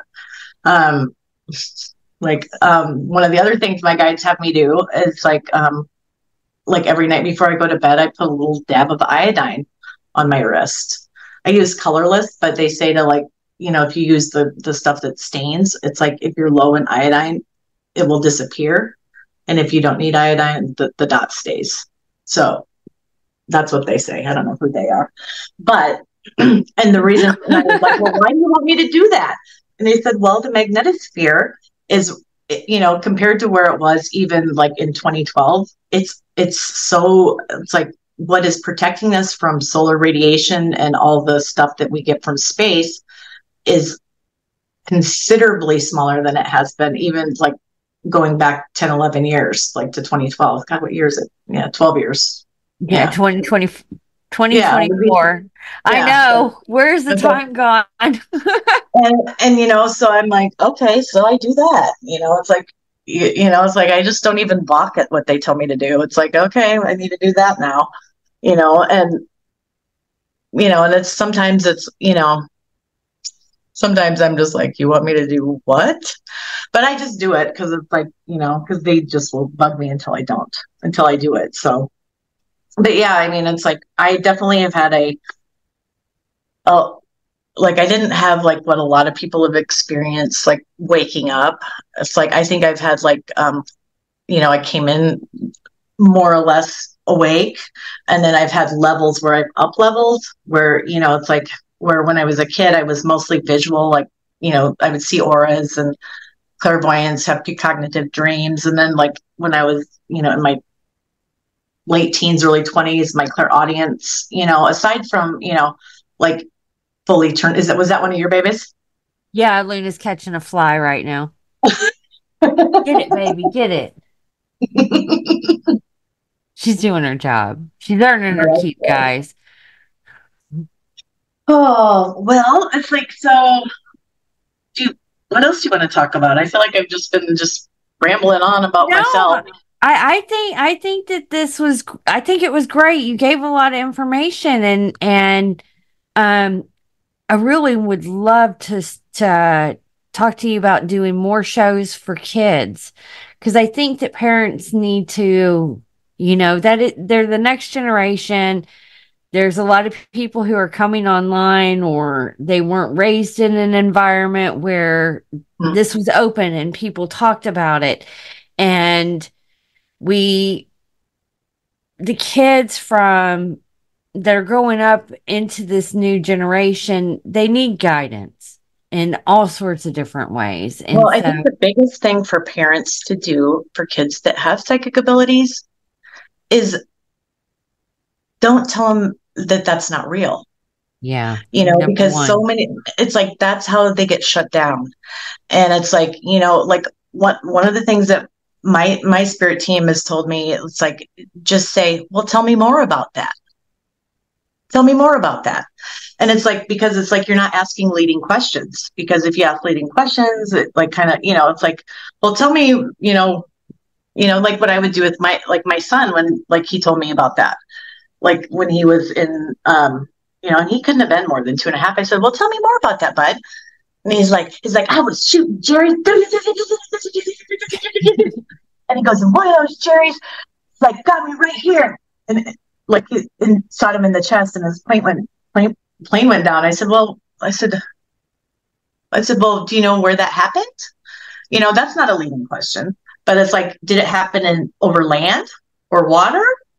It's like, it's like, you can ask, but you just don't want to ask too many leading questions, but just don't tell them it's not real, because it's like, I mean, I had a client, yesterday actually, and she wanted to know about some dreams that and now I don't do dream interpretation. I leave that to like, people that like Michael Lennox, who has a doctorate and written books about it. He's also Michael Lennox. I love his stuff. I know. It's like I've known Michael for probably 20 years now, but he's wonderful and brilliant and amazing, and but it's like he was like, and he was the go-to guy, like for talk show people, like that would have like if they needed a dream, he was the go-to guy in California, in LA, because that's where he lives. But I'll leave that to them. But so she told me about, that she was in this that she was in the center of the earth, or not the center, not the, but she was in an inner earth place, and she described it. And I was like, I'm like, wow, you're in a garden. And she's like, what?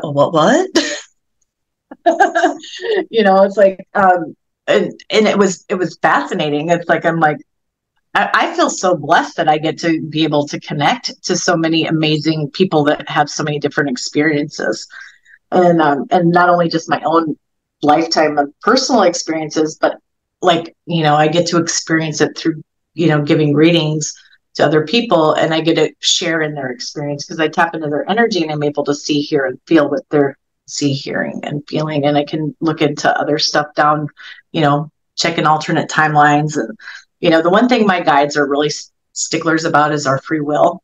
It's like, if it interferes with someone's free will, I won't be able to do it. It's just, I've never crossed that line. And, and that's, and that goes into like, even like with studying like different, like magic or, Wicca or things like that. You should never, ever interfere with someone's free will. And, love spells, guys. yes, Interfering with someone's free will. I just have to chime that in. So, because it is any of that stuff, it's very important. That's another. Just watch the movie The Craft, and she does a love spell, and it's like, yeah, you'll get the attention, but it's not usually the attention that you want. Exactly. So it's like, it's like, one of my mantras is highest timeline. I every day when I meditate, I'm like, keep me on the highest timeline.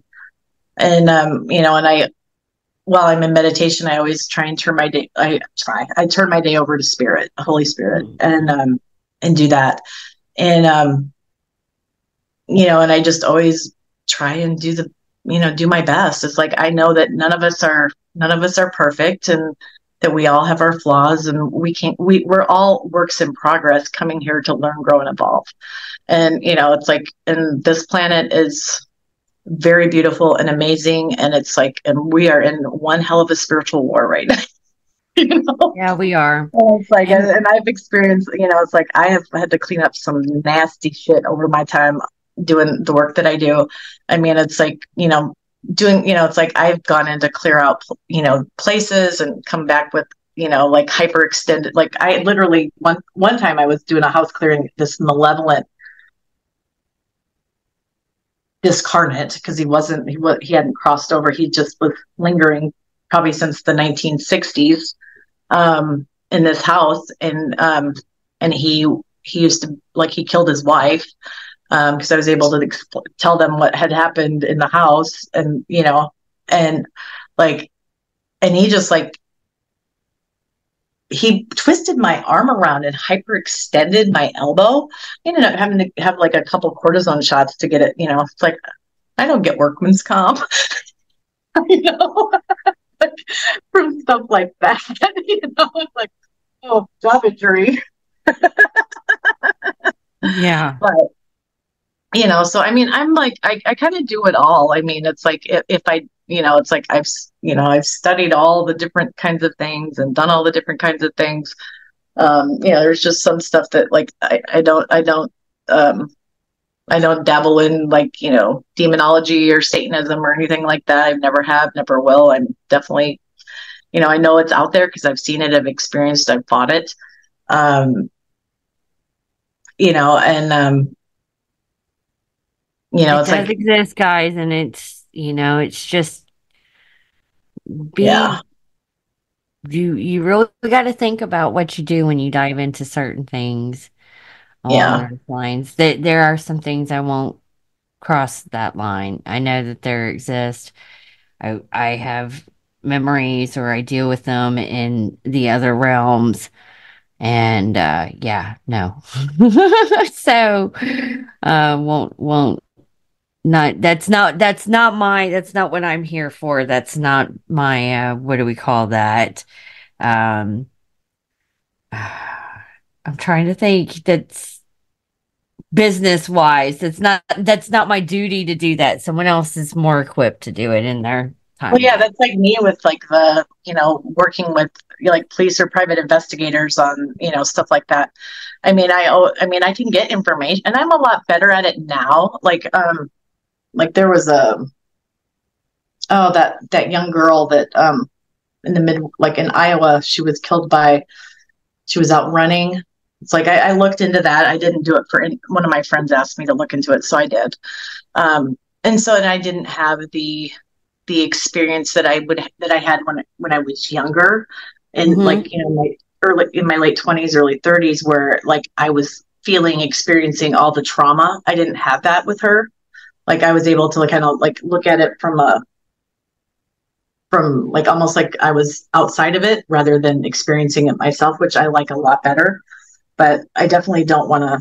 It's not my cup of tea. It's like I don't want to see it. I don't want to experience it. I want to be happy, Well, and joyful, and like, help, because it's like joy, love, and authenticity are the highest vibrations that we can be, and that's what I aspire to. So, um, and I am human. I do mess up. I sometimes, backslide into old patterns and wounds and stuff, but got to give myself grace the way that I give everybody else grace. So, um, and that's, just being, gentle with yourself, as you're experiencing certain things, because everybody backslides when it comes to, growing and evolving. So, yes. Well, uh, before we wrap this up, tell our guest what it is that you do, where to reach you, how to reach out.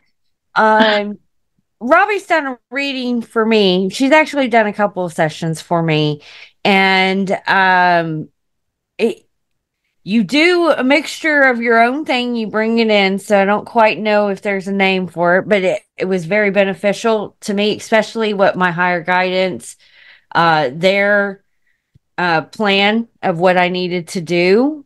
Just like your spiritual team tells you you need to do certain things, I still go back and utilize that. One of the things was I was told to make sure that any spiritual bath that I take is 1 cup of Epsom salt, 1 cup of baking soda.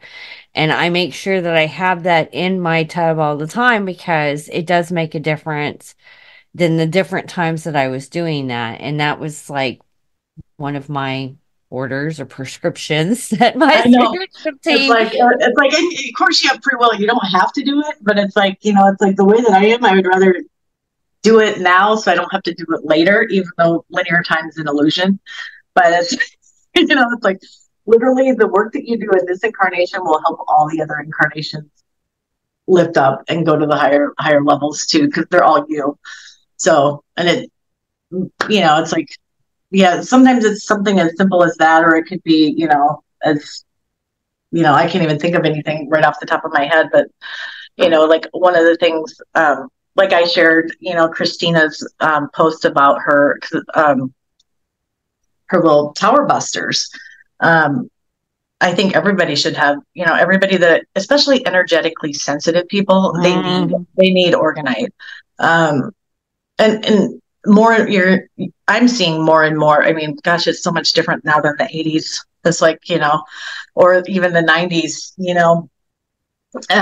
compared to, or even the early 2000s, because now we're in the 2020s. Like, so it's like all the different, it's like it flips me out, but it's like there's been so much progression and so many more people waking up. It was the year Back in the Future was the year 2024, right? I think was what was on the time clock. Oh, I don't know. And even back then when I watched that movie, I think we saw it I'm pretty sure I saw it in the theaters. That was like, oh my God, that's so far away. 2024, that was so futuristic. Yeah. Yeah. Well, so, I mean, I'm psychic medium, astrologer. I kind of do everything. So, I mean, I've even studied palmistry and, reading your skull phrenology and, different things. So it's like, I really like, if I will learn how to do it if it's something I'm interested in. And it's like anything in, kind of off of what I do, like, my metaphysical background, it's like, I will learn how to do it. So it's like a typical session with me is like, I say a prayer and then I ask to be connected to your energy so I can, give you the guidance that you need. If you have, usually they will answer your question. Like, they won't even have to ask a question because, I'm connected to their team. So they just automatically, usually, not always, I would say probably 9 times out of 10 they do that. But I always leave room for, I spend a little time on energy field, look at the aura. I look at the very first time I read for someone, I always look at their prenatal eclipses, and then I never do that again. Because that's what tells you why you're here, what you came to do, what your soul lessons are. And then I'll do a quick scan of the body. Mediumship stuff, if you specifically want to connect to somebody, I suggest that when you book an appointment with me, to say that you want to do a specifically mediumship reading. A lot of times just in sessions, people come through, but not always. They don't always come through, but and sometimes, they'll show up before I even have the session, which I've had people, it's like show up while I'm going to the bathroom. It's like, hi, I'm here. I'm like, well, you're early. I'm peeing. So, but I've had that happen. I don't care. They don't have bodies anymore. Meaning when I first started having those gifts, come on, and I was realizing that, I was like, oh, they've been watching me this whole time, and I kind of get shy about it. And now I'm like, oh, I don't care, man. If y'all are going to look, y'all are going to look. That's funny, because it's like when my dad passed away, I had just gotten back from Arizona, and my husband and I were having a married couple time. And apparently that was when my dad wanted to peep in, and that's what he said. When I connected with him after he passed, he said, well, I go, well, why didn't you come in, because why did I have to get a phone call? Why didn't you just come and tell me? And which, it's funny, because when my brother passed away, I had a dream that my dad called me, and this was 2014, and he said, hey, honey, it's Daddy. And I was like, oh, Daddy, what are you doing calling me? You're dead. And he goes, oh, honey, I'm not dead, but I just wanted to let you know your brother Mark's here with me. And I love you. And I was like, well, I love you too. And that was the dream. And the next day I get a phone call from my other brother saying that our brother Mark had passed away. And so when my dad had passed away, he said, well, you were doing marital relations. And I'm like, wait, you popped in while I was having sex with my husband? He's like, I didn't stay. I was like, well, thank goodness. I mean, it would like, oh, good Lord. But, it is what it is. And, yeah, I mean, I have so many stories about stuff. It's like my whole life has been a metaphysical experience, really. And it's been crazy. But it's like, how you can reach me, I guess on social media. I'll make sure to include your Facebook and everything. Yeah. Website's still kind of, I don't, the website situation. Yeah. So just reach out to me. You can, most of my clients that I've had for many years, they just send me a text, and then we schedule that way. But for new people, it's like I said, there's just some things that I do for the very first time, doing the prenatal eclipses that you never have to hear again, but it's important information. And, it's like, after I scan the body, then I kind of tell them if there's any areas of concern or things that they need to kind of keep an eye out for, or certain herbs or vitamins or different things that can help them on a holistic level. And that's not my information. So it's like, it's coming from your spirit team.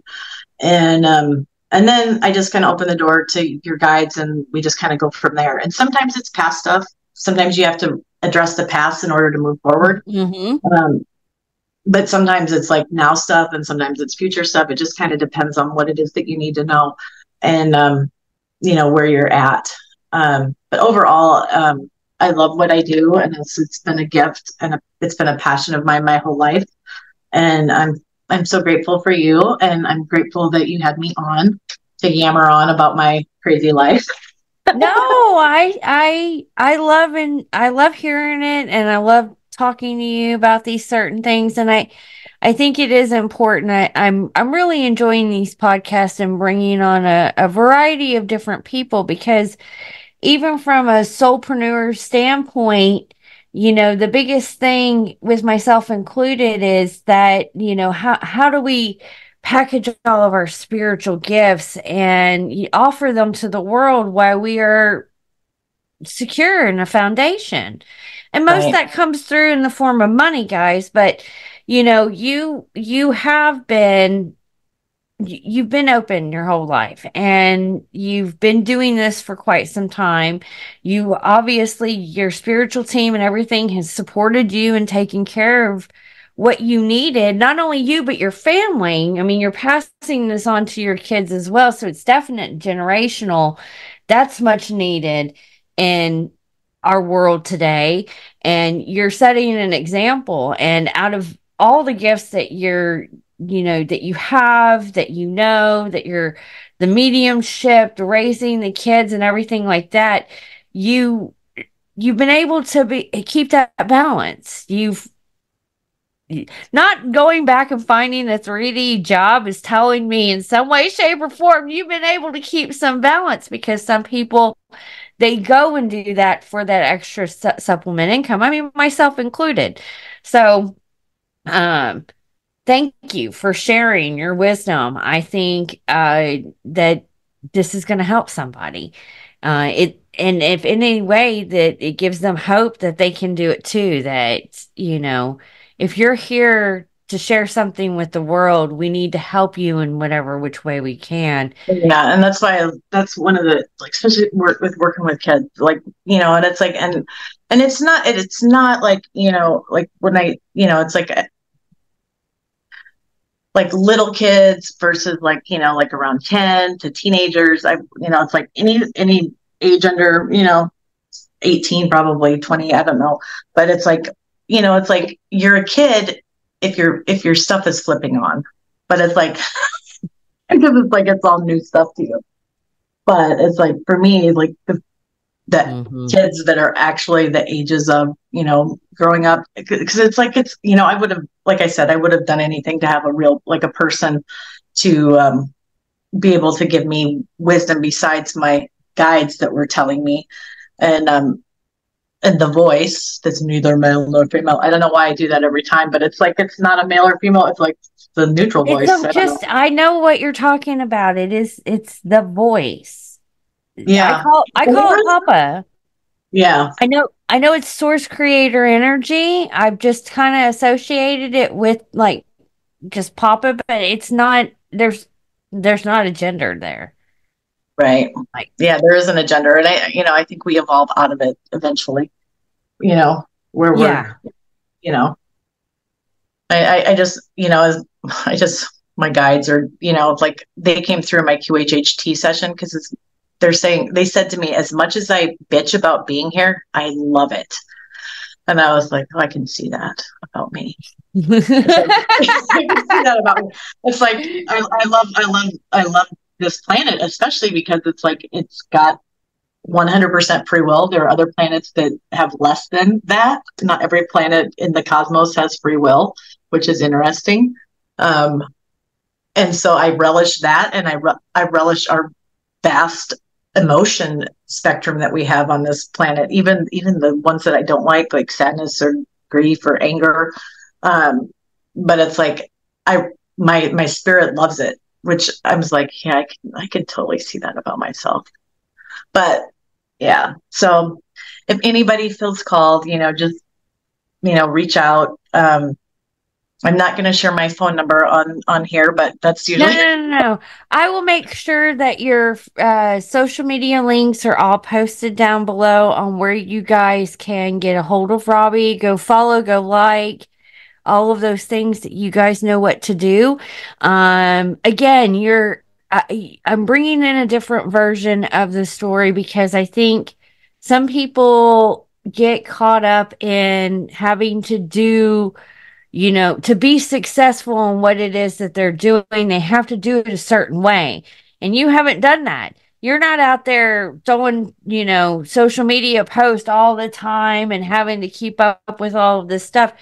you actually haven't really utilized social media to be self-supporting in what it is that you do. You don't have a website. I've been telling some clients that too, even though I help build websites. My first question to them is, well, why do you want a website? And most of the time it's because it makes them look professional or because they need it to book something. I have, out of all the websites I've had for my company, I book most of my appointments through the DMs. They don't even go to the website. Mainly it's through messaging, it's referral, it's something along those lines. And mind you, I've been doing this since before we had social media. Yeah, exactly. That's what I've my business section in my library has a lot of like old books that way. I mean, I'm even getting into old marketing where it was a newspaper and I mean, I love that. I love that stuff because you don't technically need to have it. You just need to find what works with you guys and trust in yourself and go and do it. And you'll be supported. I know my millennial children, my twins especially, because they're soulpreneurs, and it's like they utilize the Jesus out of social media, and it's made them, one of my twins is, has 7-figure years. I mean, 28 years old having 7-figure years. That's unbelievable. And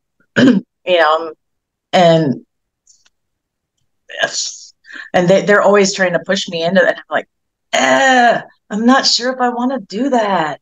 It's like, but I mean, I've been a little bit better about it. It's like, I have really good word of mouth. So that my clients are my advertising. That's what I've always said.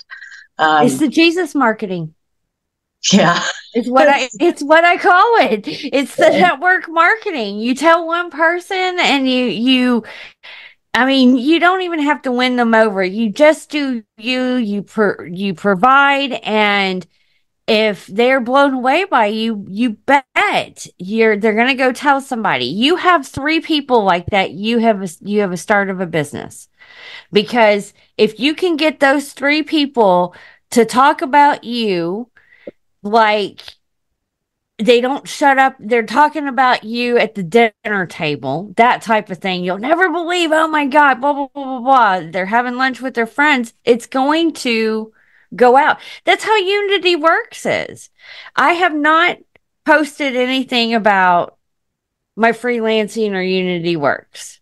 It's all been through referral because of the value I provide and the people I work with. They end up telling other people. So it's the one thing I resisted for the longest. I don't know. I resist social media mostly because I'm like technologically challenged, as you know. But I mean, like I said, I have had a website, and I need to. I mean, I still own my domain name. I just don't have it out there yet anymore. It's like I probably have to do something with hosting, but it's like all of that stuff. It's like, the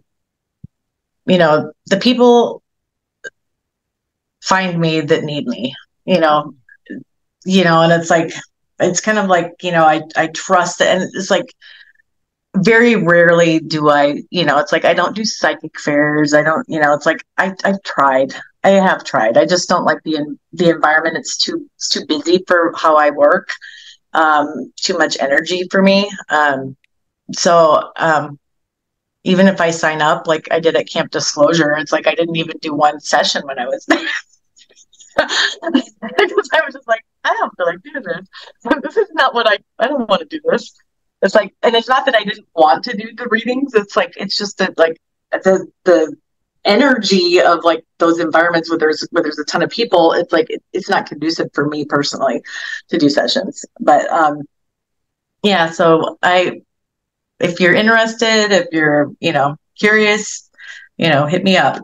So that's a little bit about me, and it's kind of I don't know how long we talked, but I know it may almost be 2 hours, but I think we got a lot of good information in this. Yeah. Thank you again for coming, Jen, and thank you for having me on. I'm so grateful for you. You are such a wonderful friend, and you're such a light to this planet. You You are are. too, honey, and thank you for being such a wonderful friend. You have been there for me many, many times on a Yeah, lot of things. that's what we do, right, girl? Yes, yes, that's exactly what it is that we do. And yeah, thank you again for coming on the show and sharing your wisdom.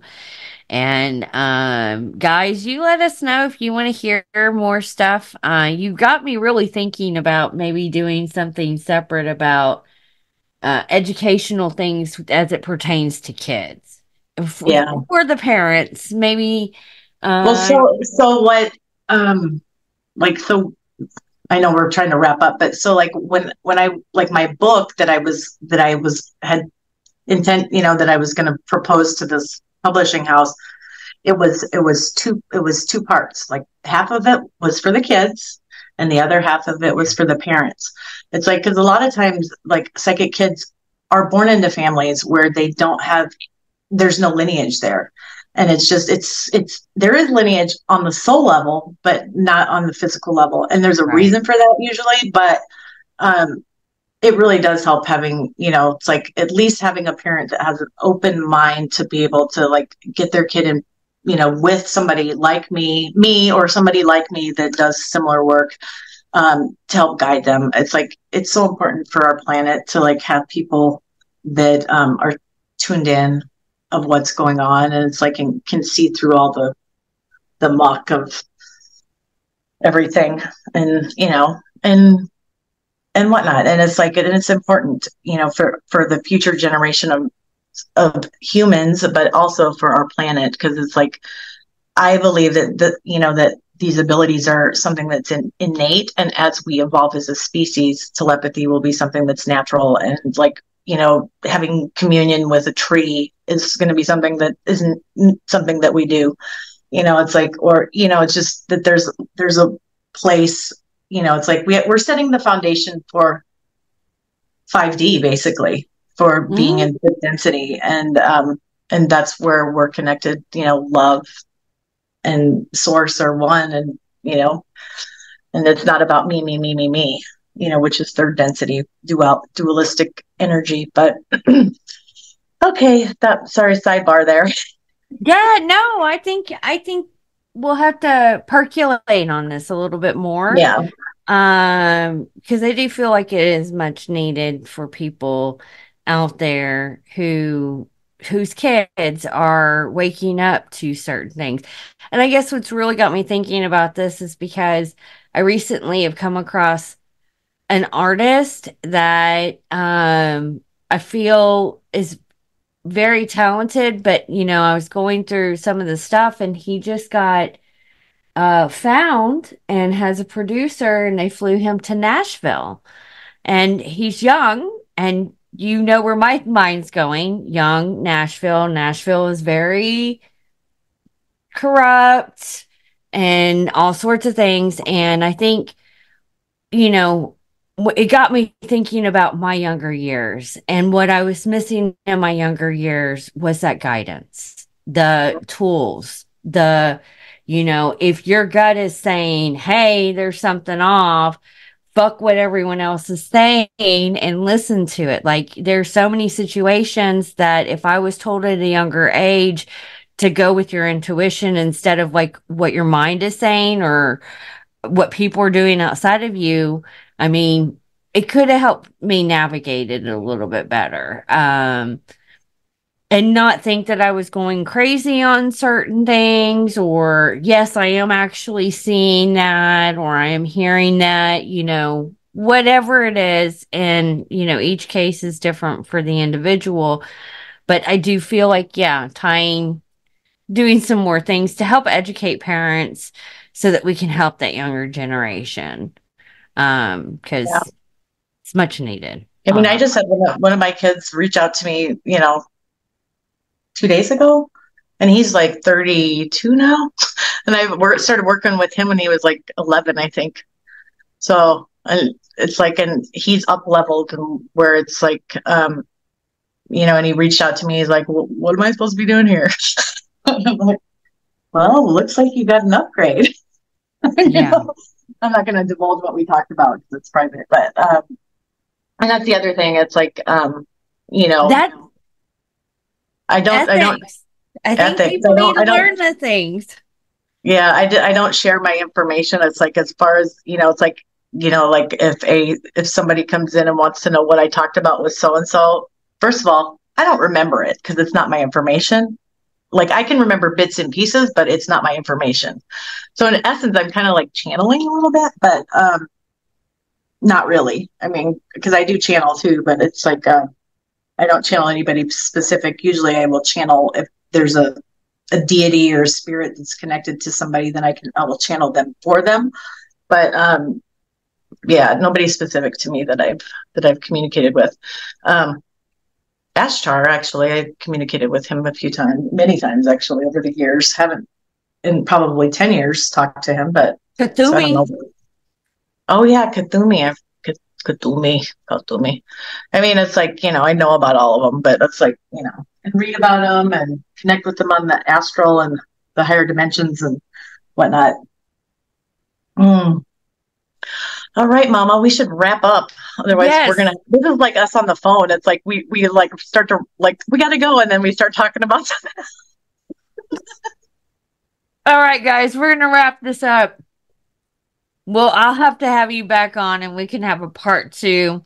If you guys are out there and you are interested in wanting to learn more information on, you know, metaphysical and kids and that realm, send me a DM. I'm going to see what we can do to get something along the works. But as always, make sure that you go check Robbie out, like and follow what she's doing. If you're called to book a session, reach out to her. You won't be disappointed, I promise you. And I hope you enjoyed this show. Thank you guys for tuning in. And if you've hung on this long, you are a trooper there. So I hope you are walking away with many nuggets.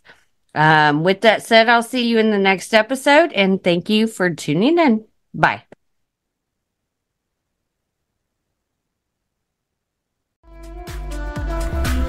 Thank you for tuning into The Balanced Visionary. I hope this episode has brought you valuable insights and inspiration. If it resonated with you and you feel like you can light up someone else's day too, please take a moment to screenshot, share, and tag me on Instagram. I love seeing your posts and getting to know you better on a personal level. Don't forget to subscribe to the podcast on your favorite platform so you never miss an episode. Join us next time as we continue our journey towards aligning ambition with soulful success.